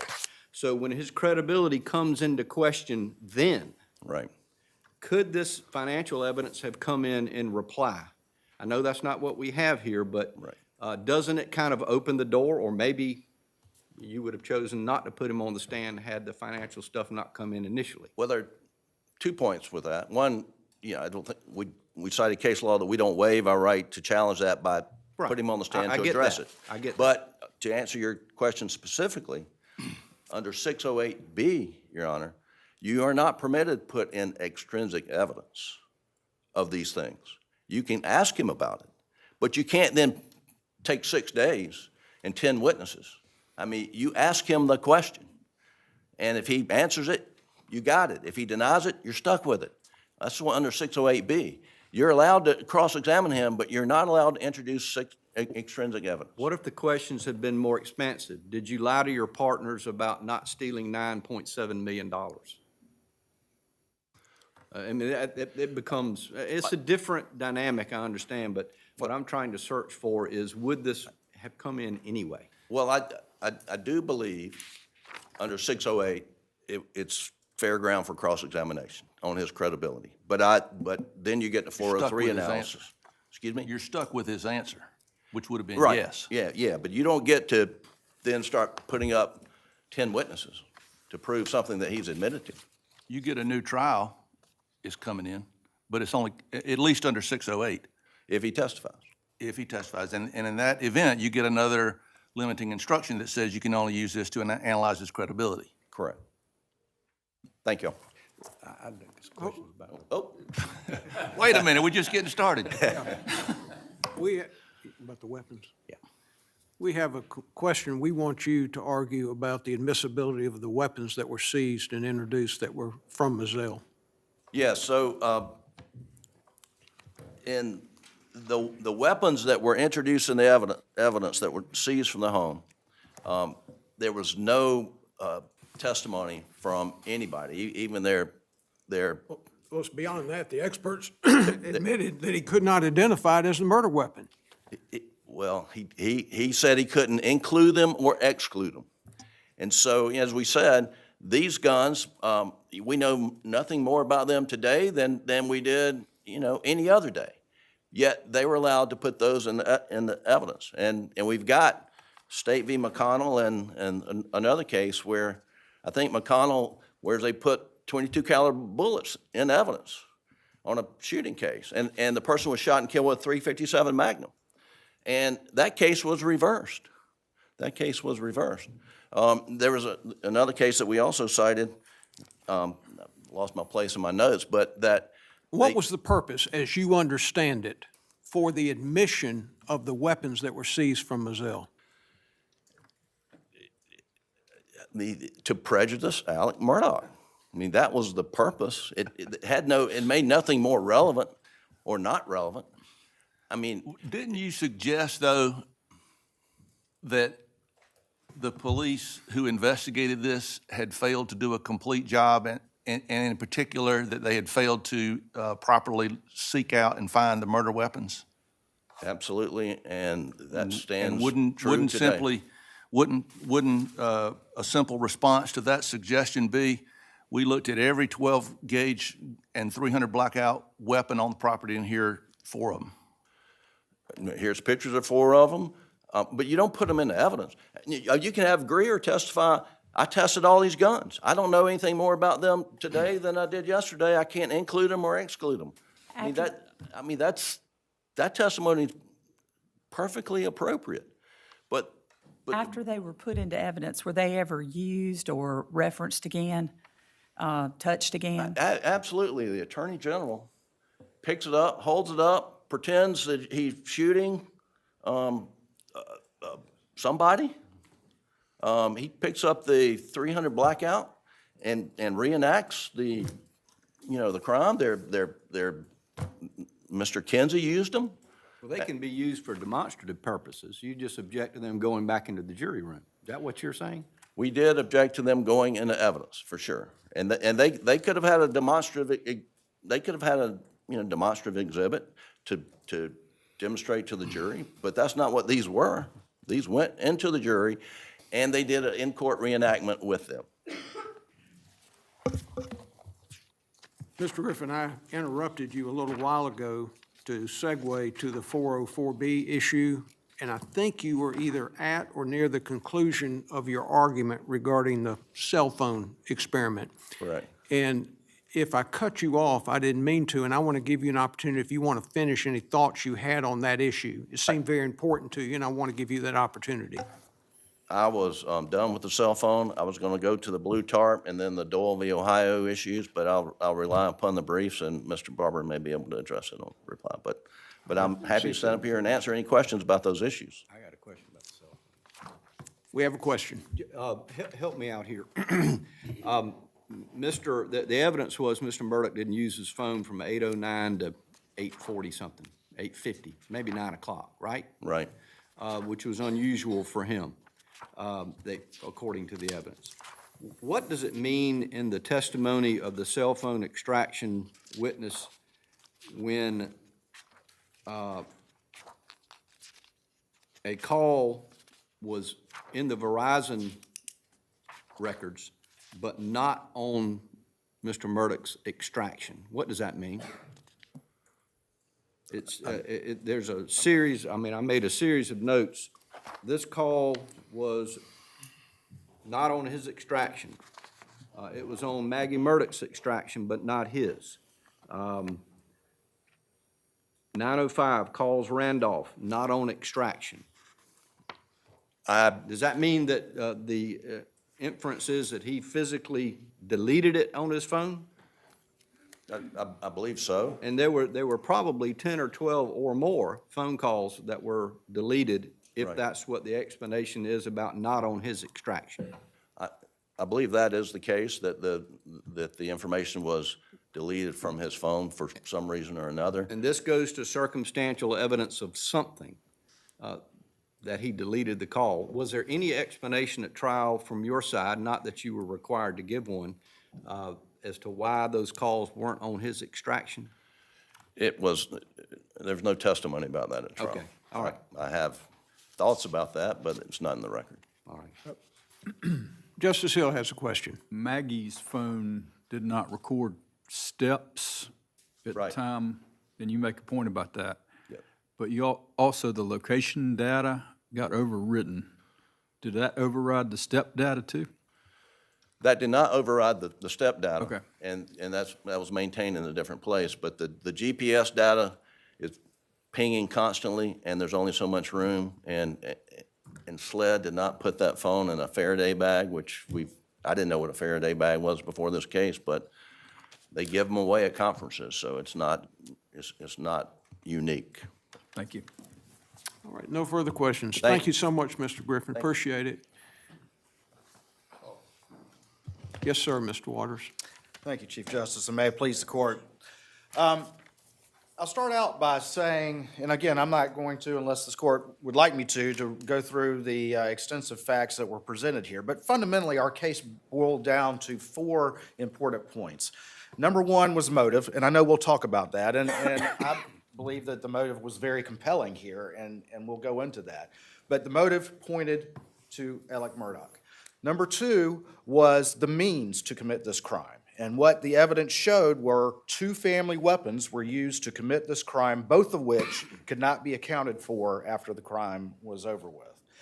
Number 3, opportunity, and this was huge. That timeline that was very detailed, that frankly the defendant tried to use to be exculpatory, actually was very inculpatory, and showed that not only was he at the crime scene with the victims just moments before they died, but importantly had been lying about that to anyone who would listen.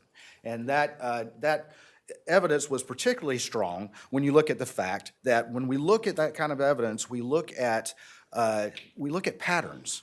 And what was also so important about him being there is that his phone showed no activity, as Justice James mentioned, from about 8:09 to 9:02. And then from 9:02 to 9:04, he had 283 steps, far, far more than he ever had in any comparable period during the review period that we had.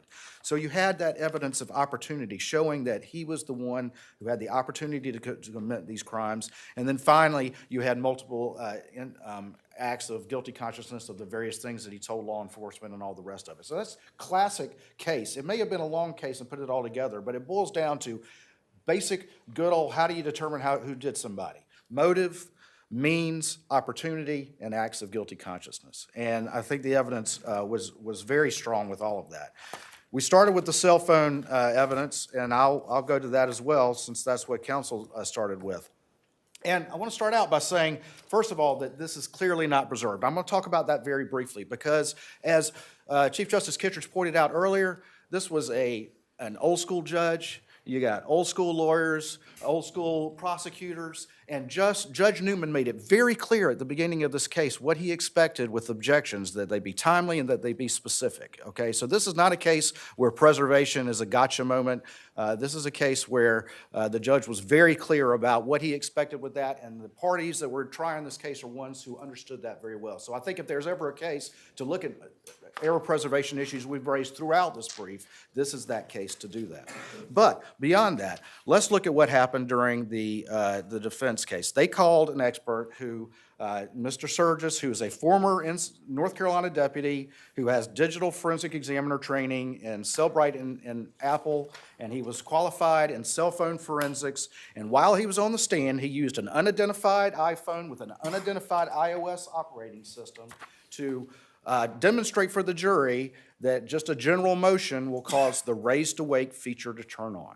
And they emphasized that over and over again, that all it took was a gentle motion. Just a gentle motion is all it took. And they did that demonstration on the stand. And so the state, in reply, called a deputy who had extensive training in digital forensic examination, same exact training, who was qualified without objection in the same exact cell phone forensics.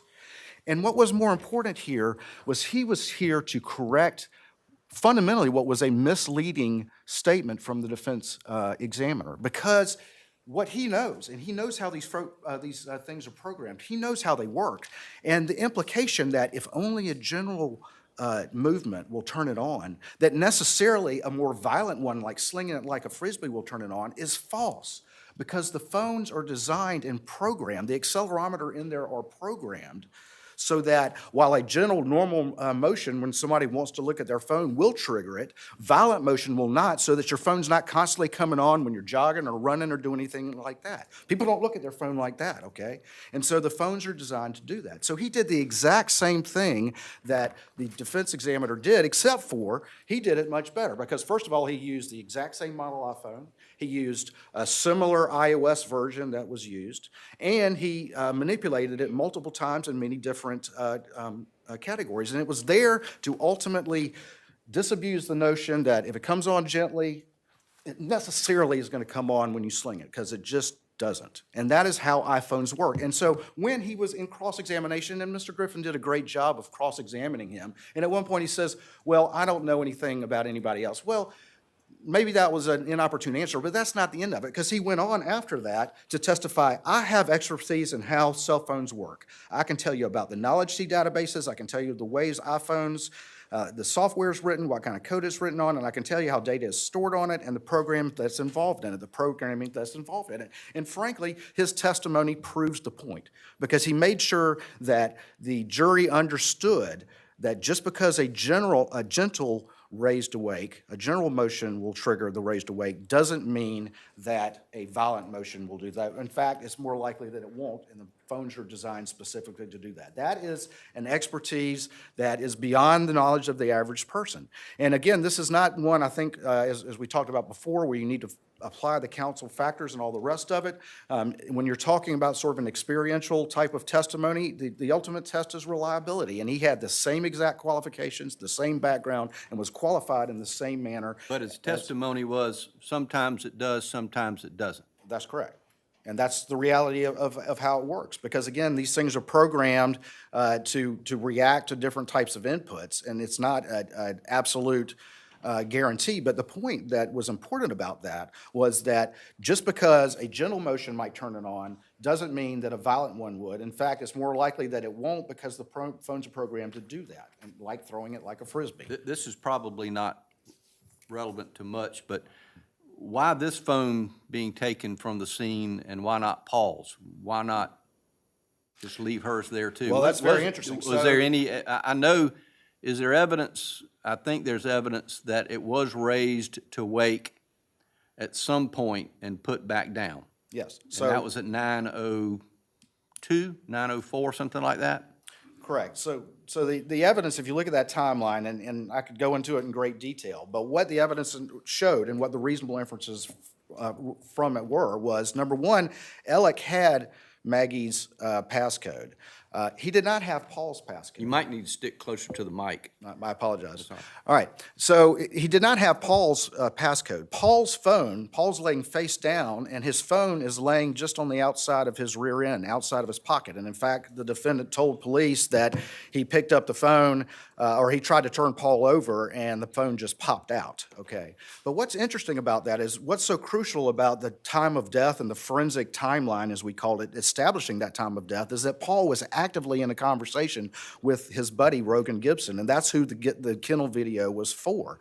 But he never completed that conversation, and both Paul and Maggie's phone go silent forever and ever, amen, at 8:49, about 30 seconds apart.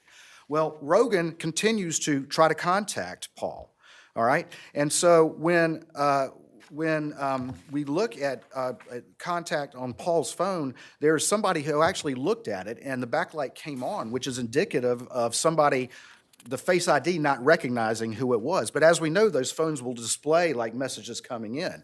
And very interestingly, Alec Murdaugh, in the wake of the brutal murders of his wife and son, yeah, he calls his brother, but then before he starts calling all these other family members, he's blowing up Rogan Gibson's phone. Okay, so the inference is that he saw that, he can't get into Paul's phone, but he's concerned about Rogan. The other inference is that he takes Maggie's phone with him, because we see steps on her phone, and we also see activity of the orientation changing, and that orientation will only be logged if the backlight is on. And so when he gets back to the house, that's all of a sudden when his phone comes alive. From 9:02 to 9:06, there are 283 steps, but at the same time, we're seeing orientation changes, and he is calling Maggie's phone.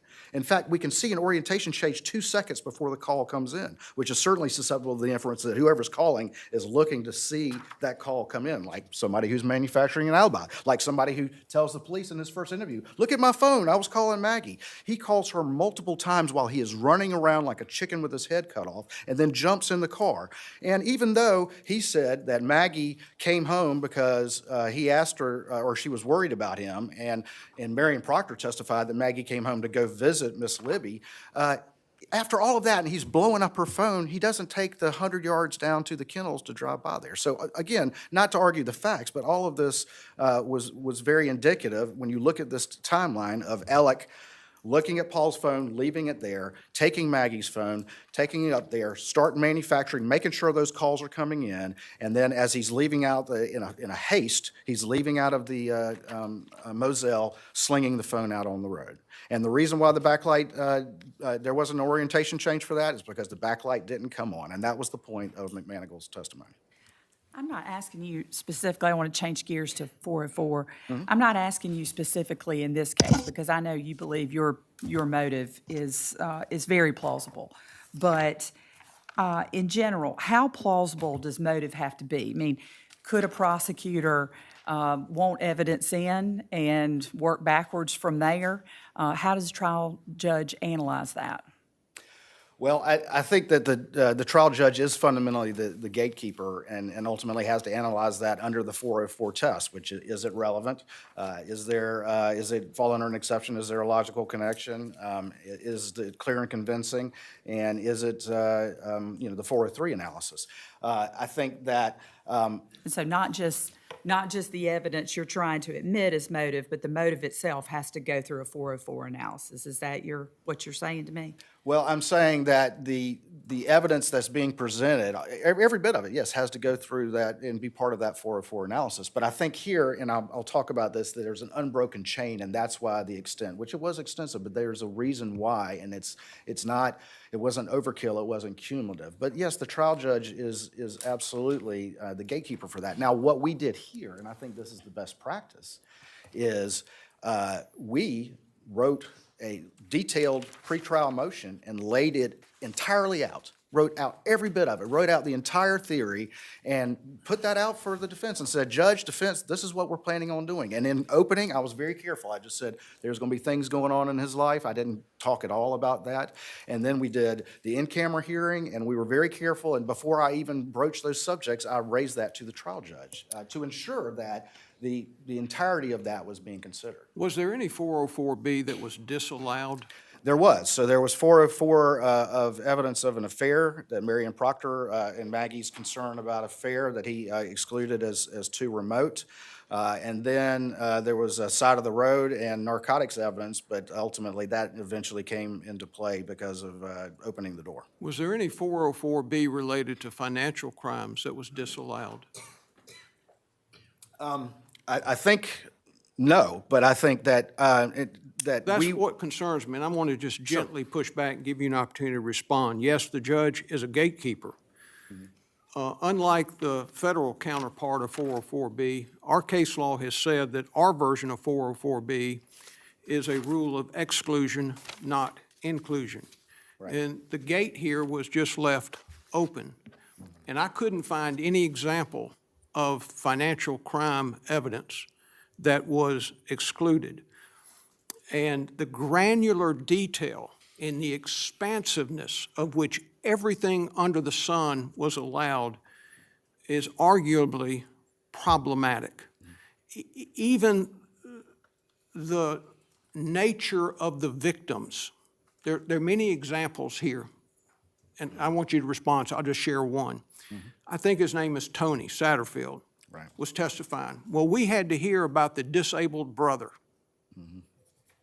How is that relate to motive evidence? That appears to be that not only is he a thief with a motive for murder, he's a despicable, low-life character. I mean, the very evil that 404B is designed to prevent, and then ultimately 403 as the final safeguard. Right. Well, first of all, I'll say that this was never argued nor presented as propensity evidence, and frankly, this court has recognized, and other courts have recognized, that the less likelihood of propensity when there's a vast difference between the type of 404 crime and the crime it issued. You know, once a stealing white-collar lawyer, always a wife and son murderer. That's never was the inference and all the rest of it. Satterfield was independently relevant, and we streamlined this inquiry intentionally, and the defense made their general objection to the 404, but never did, once we kind of crossed through that door. We presented all of that in camera, never made any specific, like, you know, limit this part, limit that part. We tried to streamline it all. The only reason Satterfield was a witness who testified specifically was because Satterfield was one of the factors in the gathering storm. Satterfield, of course, there had testified that Appellant had reached out to him and that he had reached out to Appellant in the months leading up to the murders, I think even in June of 2021, asking about the case and about the settlement. And Alec, of course, is lying to him and saying, yeah, I'm still working on the case, I'm still going. But the reality is that he stole almost $3.4 million and had spent it 2 years ago. But what did one of the Satterfield children's status as mentally disabled have to do with any of that? Well, I think the point of that was just sort of the background of how Alec had interacted with them and how this was a family that was close to him. Did the fact that the young man was disabled add to the fact that he stole? I think what it added to, again, was we had a witness who was testifying for independent purposes, and that was just a background fact of the pressures on Alec, because he had taken this family under his wing, a family who had one individual that he had told, I'm going to help you, I'm going to take care of you, one of whom had special needs. He had spent all of that money. They're asking questions about it. The sympathy directed toward the victims of the crime is not related to the motive. If he's a thief, and that was the motive for doing it, this extraneous information that tugs at your heartstrings is not related to that. And like when I asked you the question earlier, you responded by immediately segueing back to the financial crime itself. Right. Not this extraneous stuff of every granular detail Yes, sir. of his acts of theft. Right. And I will just say, in putting that in, that was just, we had a witness testifying, that was part of the background information that witness testified to, and that, again, it was part of his interactions with this family that was part of the pressures, one of a myriad of factors that were all coming to a head in June of 2021. If you had condensed your theory of motive, Right. the whole gathering storm thing, down to the essentials and left out all the stuff that the Chief Justice and Justice James were talking about. In my view, you could have done that in about an hour and a half or 2 hours. You took 12 and a half hours to do it. So then you're taking that condensed version, you're presenting it to the judge to try to establish a logical connection. This is following up on something Justice Verdon asked, and also asked the same question of Jim Griffin. Right. What is the level of inquiry that the trial judge goes into to kind of get to the legitimacy of the theory of motive? Obviously, the jury would be the ultimate decision maker on that, but to what extent should the trial judge question whether it's a valid and legitimate theory of motive?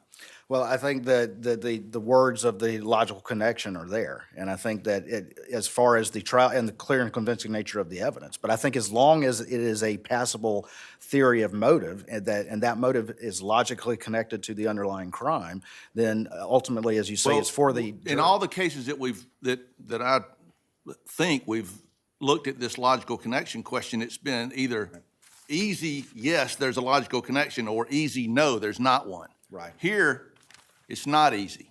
It's debatable, right? Your Honor, I would say, and if you'll permit me, I'll go through why these are all connected and why right. this is a unique situation, and it demands, it's a complicated situation, and I would submit demands a complicated analysis of the law. It's not the typical case where you have a one-off crime, a few hours. It's not Adams, right, where it's an armed robbery just a couple hours before and they're smoking crack and that sort of thing. This is a long, unbroken chain. And, Your Honor, you can't understand the boiling point, which was crucial to the state's motive. And I always say motive is not an element, but it's the only element. And particularly in a case like this, where it's the murder of a wife and son, it is what everyone wants to know. And there's no disconnect between someone having a financial motive for a crime. I mean, it's in the movies, it's in Fargo, it's in I hadn't seen Fargo. Get to the point. All right, yes, sir.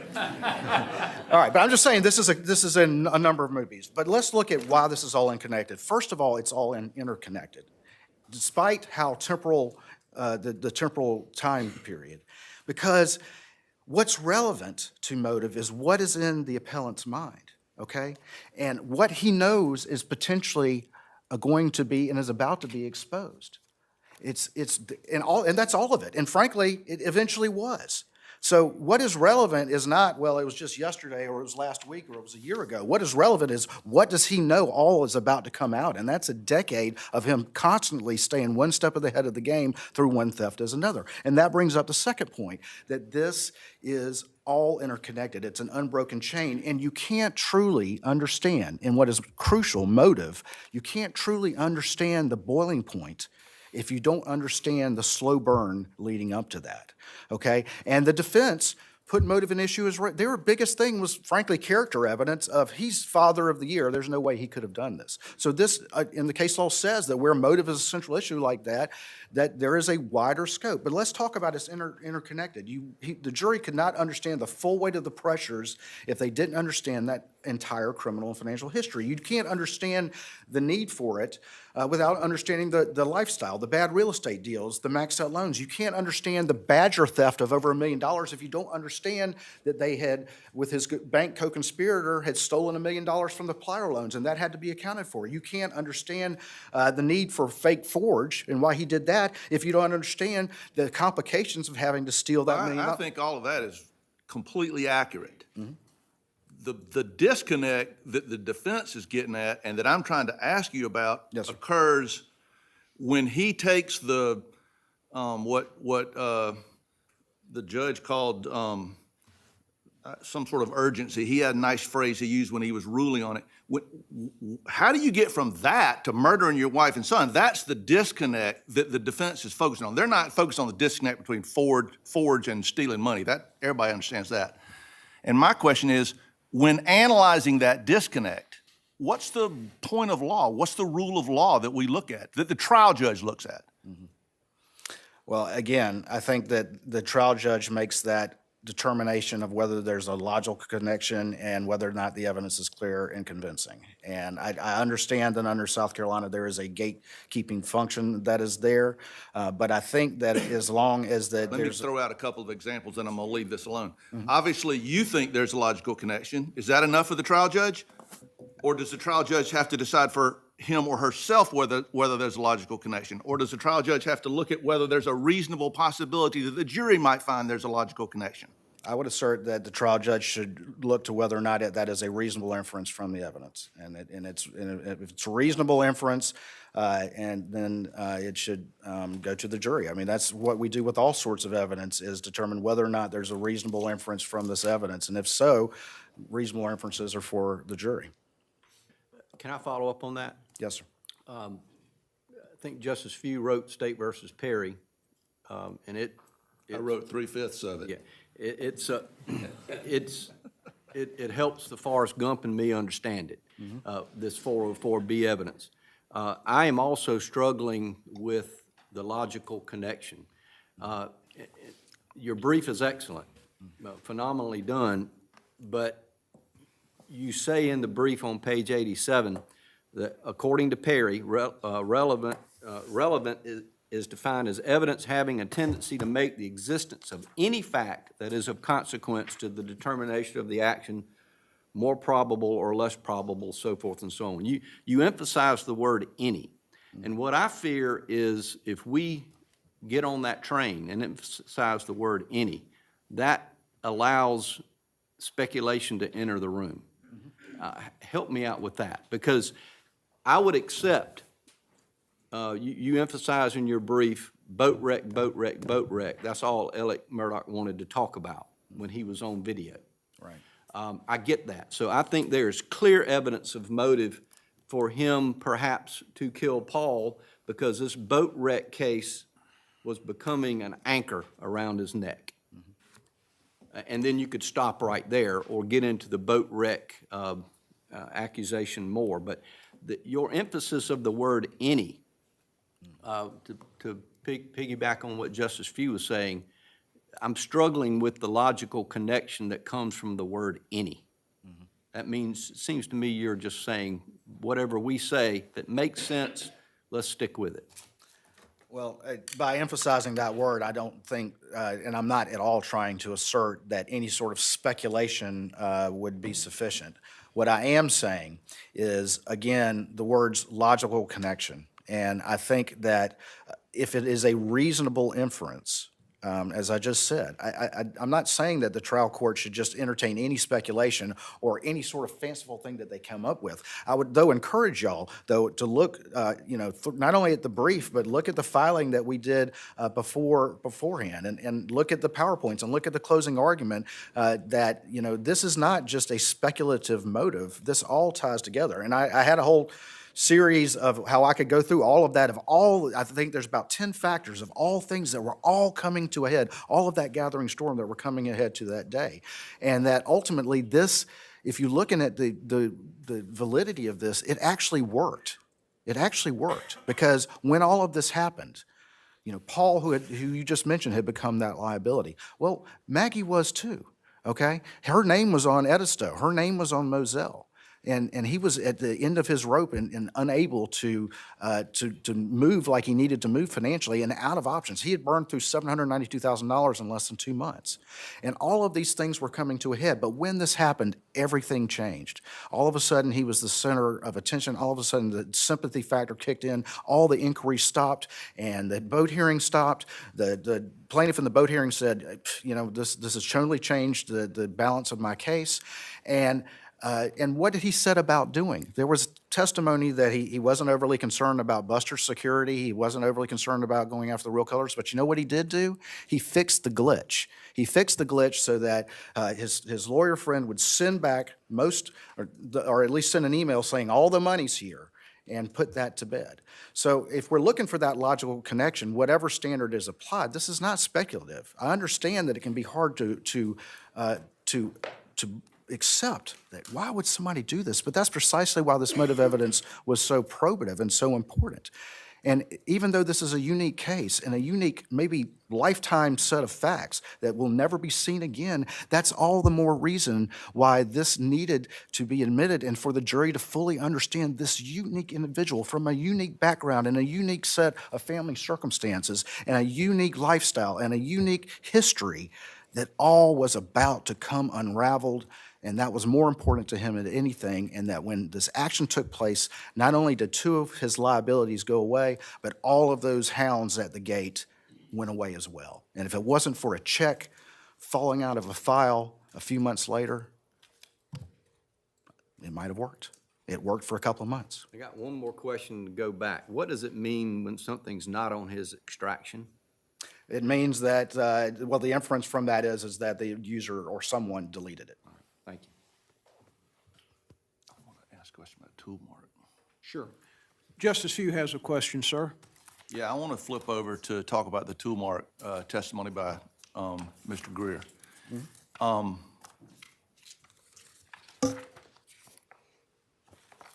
There are a lot of cases around the country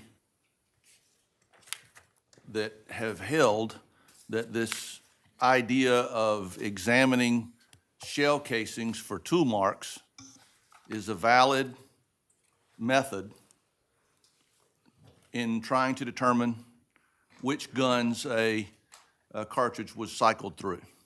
In fact, I'm not aware of any that go to the other direction. So abstractly, it seems to me like it's a valid theory. Maybe not. I'm just setting that aside for purposes of my question. But our cases have required not only that the theory be valid in the abstract, but that the theory be reliably applied. Justice Hill wrote about this in Warner at the Court of Appeals. We decided a case called Galloway recently where we stressed it. And really, I think if you go all the way back to Watson, that's what the court was talking about. As I read this record, there's nothing, I mean literally zero, about how Paul Greer used the method. He says he used it, but he didn't say, I found 4 different individual markings. He didn't say, here they are, here's where they were, nothing. And the thing that really troubles me about that is during the cross-examination by Mr. Griffin, I think this was in front of the jury, Mr. Griffin says, isn't your opinion in this case about the shell cartridges being fired from the same 300 blackout, isn't that based upon your presumption that each 300 blackout manufactured in the world makes unique tool marks when it cycles a bullet and ejects it? Now, that's a legit question. For a tool mark and firearms examiner, in my view of it, there's only one answer, and it only has one word, and the answer is yes. It's like DNA. If DNA is not different in every individual, then the fact that DNA, it would be of no use to anybody. Fingerprints are the same way. If fingerprints weren't unique to every individual, then we wouldn't have fingerprint evidence.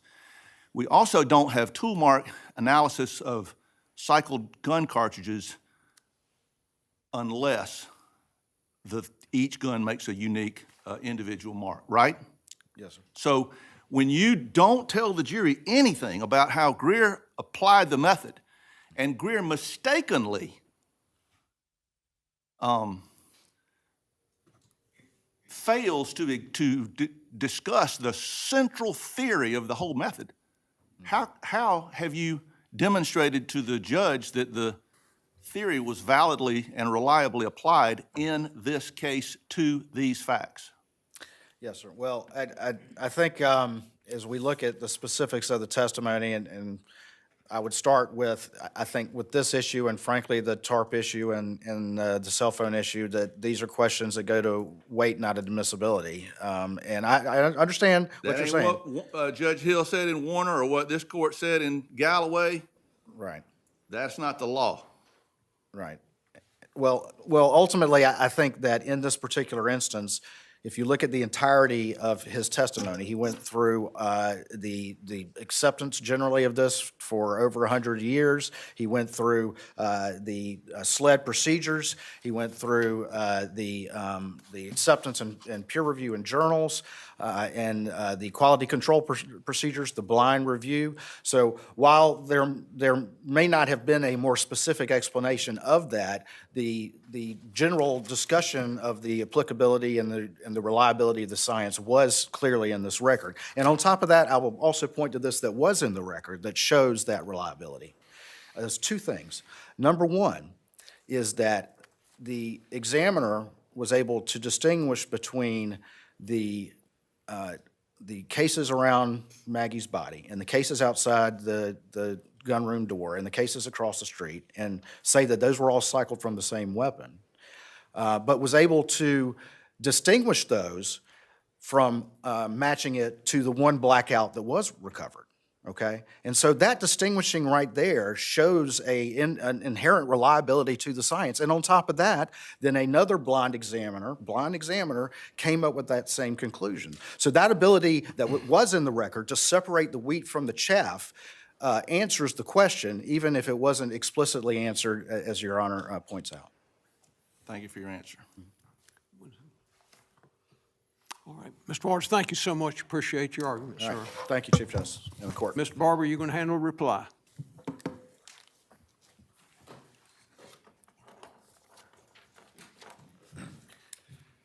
Mr. Chief Justice, may it please the court?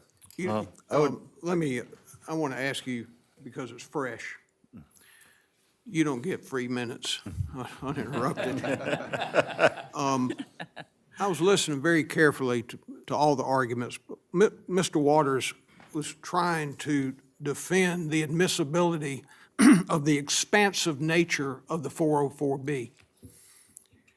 And I thought he made a very compelling point, because one cannot fully understand, I think he used the word bowling point. At the middle of a high-profile murder investigation is not the best way to distract attention from his own affairs. So I believe that's why that's the logical disconnect, and then the real reason that it's admitted is this trial theme that you'll see in every single witness who had a personal acquaintance with him. Every single one asked, did you know the real Alex Murdaugh? And that's why that was admitted. Thank you, sir. If I could, I would like to speak a little bit to the cell phone questions that both, I believe respectfully, maybe the factual predicate behind some of the questions might have been a little off. By way of very quick background, the iPhone has a database that records with a timestamp every time the screen lights up, every time it goes off. Various events will cause the screen to come on and off. An incoming phone call turns it on. It stays on for a period of time, it turns off. Incoming text messages, other kinds of alerts. And then there's this rise to wake feature, which is slight movement of picking up the phone causes it to come on and off. Now there's an entirely separate feature called an orientation change, which is it moves a different way enough to rotate the screen we've all seen from portrait to landscape, and that only happens if the screen's already lit. The importance of all this is Maggie's phone screen was lit continuously from about 9:02 to almost 9:07 p.m., right? So it's lit that whole time. It did not just suddenly light up at 9:06 and 12 seconds. At 9:06 and 12 seconds, what happened was the final orientation change, which was a process that took 8 seconds and ended at 9:06 and 20 seconds, right? And at that time, at that exact time, there was an incoming call from Alex Murdaugh. Right, so it's rotating, someone's rotating it while he's calling the phone. Her phone was lit up that whole first 5-6 minutes because he was called her phone, I believe, 3 times, texted 1 time. It stays on for a minute after. That's why it stayed on the whole time. So it could have, if the issue is with the screen lit, it was lit at 9:04, 9:05, 9:06. So if throwing it out of the moving car causes the screen to light up, it could have been thrown out at any of those times. But it goes off before 9:08 and 20 seconds, which is when we now know, drove by the point where it was recovered.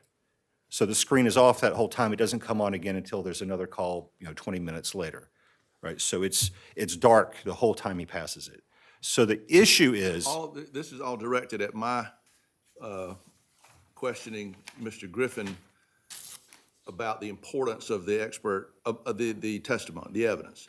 yes, Your Honor, absolutely. Your answer is that it's important if the murder occurred between 9:02 and 9:07.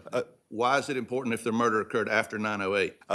Your Honor, it's not when the murder occurred, it's when, after the murders, when a phone is thrown to the side of the road. Right, but the phone wouldn't have been thrown to the side of the road before the murder.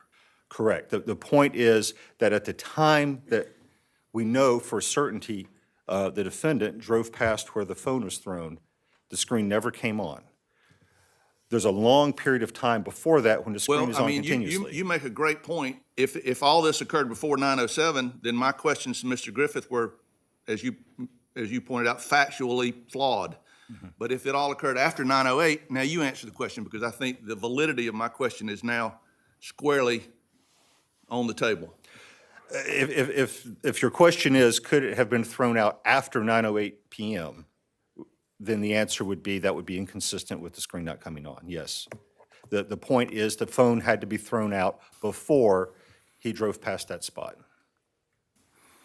And that fact was not known until near the close of the state's case, right? Because somebody at General Motors was watching the trial, saw when the FBI agent testified on cross that they don't cooperate with murder investigations. Somebody took exception to that, and they produced accurate data, I mean, to pretty much every 3 seconds, not from his vehicle, but from a server General Motors keeps, far away, tracking his every movement, even though it was years earlier. And so all of a sudden, we know exactly where he is and know with certainty it's to the second when he drives past that spot, and we know that the phone is dark the whole time. So the question becomes, is it possible to throw the phone out at that moment without the light coming on? And as Mr. Griffin said, we don't know how it got there. Somebody could have stopped the car and gently put it out, but we know he didn't do that. So that's the central question. And the testimony from the defense was, here's the feature, everyone can see it. I'm not qualified to say whether throwing it from a car will cause it to do whatever. And we had an accident reconstruction guy who was qualified to say that. But then the defense rebuttal expert, they bring in a chain of custody expert from their direct who says, well, I threw it around my office, no one saw me do it, but I'm here to offer you what Mr. Waters accurately described as an expert opinion, that if it's a gentle motion, this is what it does, but if it's a violent motion, this is what it does, and this is why it's programmed to do and behave in that fashion. That's clearly expert testimony. It was well beyond his expertise. He was offered as somebody who knows how to use Celebrite to download the extractions that we've been talking about. And as to the preservation, it was immediate objections as soon as this came out. The motion was renewed the first time the jury left the room. The judge ruled, Judge Newman ruled for the reasons he gave in the record, which we assign error to. It was not an untimeliness ruling. So I don't believe that there's merit to the preservation argument there. The judge even said that the objection was preserved for the record. Is there any dispute that Mr. Murdaugh called 911 20 seconds after OnStar recorded that he arrived at the scene where the bodies were? No, there's the timestamps that OnStar produced and the 911 timestamps are not in dispute. I would note that the nature, it's a rural area, and just because you first got there, it's dark. You don't necessarily immediately see someone the first second OnStar says that you pull up, and you've got to get out and look, and then his phone is connected to the Bluetooth, Well, what do you say to the state's argument that that's not enough time for him to do what he said he did, which was go check on the bodies, which were 30 feet apart? In 20 seconds, to look at two bodies that are 30 feet apart, I don't think that's impractical at all. I think I could, if you think about one pace is about 3 feet. If you're alarmed, and you could take a pace in less than a second, right? That's not, you don't even have to break a run to do that. Can you respond to Mr. Waters' comments or argument about the clerk of court? Absolutely, Your Honor. I think the most important point to point out with that is that there was absolutely no finding by Judge Toll that Juror Z was dishonest. That is not a finding. She said she was ambivalent. Your Honor, she said that only as to her response to the question forbidden by 606B about the influence this had on her deliberations in the deliberation room. She said she was ambivalent whether it was that or pressure from other jurors during deliberations. There was no question of her credibility when she was recounting what Clerk Hill said to her before deliberations began. None. The only evidence presented at that hearing, the only evidence contradicting anything Juror Z said or the alternate said or that was proffered by the egg juror in affidavit, the only evidence whatsoever was the testimony of Clerk of Court Becky Hill. It was not credible at the time, and it turns out that Judge Toll, was good at judging credibility because it has since come out that she perjured herself at that hearing when testifying about a different issue, but about her conduct at the trial. So she was, the testimony of a perjurer at that hearing, admitted perjurer, is the only evidence contradicting the statements, the sworn statements from Juror Z, from the alternate juror, from the sworn affidavit of the egg juror. So our position would be that it is would be wholly unsupported by the record to credit that denial from Clerk Hill over all the other evidence in the record. That would, if that finding were made, which the state argues was implicitly made, it certainly wasn't explicitly made, that would be an abuse of discretion. However, we argue that that wasn't implicitly made because Judge Toll didn't reach these sort of almost nitpicking, was this said versus that said. She found that her word exactly was improper. Improper comments were made to the jury. She found that it was a deliberate attempt to influence the jury, that she had a book deal. That was all found.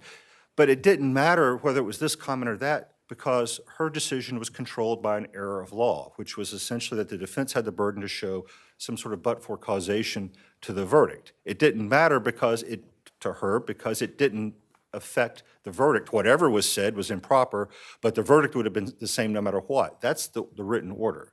And that is the error of law because the prejudice, which has to be shown, is the prejudice to the fair trial, which is that these things were said to the jurors, right? That's the bias, right? This was said to the juror. That's the bias. We've shown the prejudice when we've shown that it's been said to the juror because now we don't have an impartial jury. There's no need to show the effect of the bias on the verdict. But he says the comments were fleeting and innocuous. And Judge Toll said limited in subject and not overt as to opinion. Yes, Your Honor, and maybe to address a question that was asked at the very beginning, is that a question of fact or law? What was said, that's a compound question. What was said is a question of fact. Characterizing it as an application of law to fact is a mixed question. To the extent, you have to disaggregate it and say, well, what was said? Again, the only evidence in the record, right, unless you were to accept the found to be not credible testimony of Clerk Hill, who's also perjured herself, the only evidence in the record is that those don't believe the defense was said. Don't be fooled by the defense. That's the evidence in the record. All right, so given that said, to characterize that as neutral as to opinion is an abuse of discretion, and it is a misapplication of law to those facts. To find that that wasn't said would also be an abuse of discretion because it would be a finding wholly unsupported by the record. Maybe one? Yeah. I'm just going to remark that it's not fair to you and Mr. Waters that y'all had to talk about every issue and these other two deadbeats over here only had to talk about half of them. But are you good to talk a little bit about some of the real nuances of the tool mark? Absolutely, Your Okay. Honor. You put in the pretrial hearing, or Mr. Griffin did, so the theory of tool mark is set forth in several documents that have been widely circulated and published by the AFT and so forth. But there have been criticisms of those, and one of the most striking ones is this idea that the conclusion, how they reach a conclusion, is circular, and that makes some sense, really. But my question to you is, wouldn't you say that those criticisms go more to the application of the theory than they do to the validity of the theory? Yes, Your Honor, if I could, it's important to, I think the best way to look at it is to compare it to DNA evidence because it's so striking, right? Everything in the universe is unique, right? The tool marks are all unique. The question is, do we have a process that can reliably distinguish, the cause of this mark to the exclusion of all others, right? That's the actual question. I did this process, and I can say, with some degree of certainty that, these two tool marks are made by the same weapon and not two different weapons. To shorten it up, I'm suggesting that you just asked a really good question. Do we have a process to differentiate? And I'm suggesting that these criticisms that have been published, particularly this idea of the circular thing, would answer that question. Yes, we have a process, and it works, it's valid, but it has to be meticulously applied. Is that a fair way of interpreting those criticisms? It's certainly fair. Where I was trying to go with that is with DNA evidence, as the court knows from the many DNA cases that it's had recently, these differences are quantified, and you get a very, 1 in 8 billion or whatever chance that these, came from different people that we say it's a match, right? Here, you have this very circular and very subjective. What you have in the end is two marks that look really similar, and somebody eyeballs them and makes a subjective judgment call that these two look really similar. And our basis for that is circular because we say, well, I look at this part and that part, and it's like, well, how do you know that means they're the same? Well, that's what we've always done. That's what I was trained to do, and it's very circular. The theory says you have to find whether they match. And the next question is, well, how do you know that? And you say you have to find sufficient alignment. And, Right. and nobody ever comes down with a hard rule like you got to find 5 marks on the same cartridge that are identical to the 5 marks on this cartridge. Whereas with DNA, particularly with the ideas like touch DNA, you have the expert saying, I was able to identify 8 pairs of chromosomes and they match to what was at the crime scene or that to what we found from the defendant, and that gives a 1 in 1 million chance that it is somebody else. And to do anything like that with tool mark, you would have to quantify the similarity and differences of the tool marks. And that's what I'm getting at, is all of that goes to the application of the theory, I think, not to the abstract validity of the theory. Absolutely, and there could be a day that with computers or AI that you can quantify and do something differently. But right now, having somebody eyeball it and say they look pretty similar to me, I think they're the same, that's not a reliable application of the theory. It's totally subjective. It's not quantified in any way, and it's certainly not something that could be subject to any sort of I wasn't trying to get you validity. to concede that the theory is valid. I was really just trying to focus in on the importance of an explanation of how the theory is applied in an individual case. Thank you.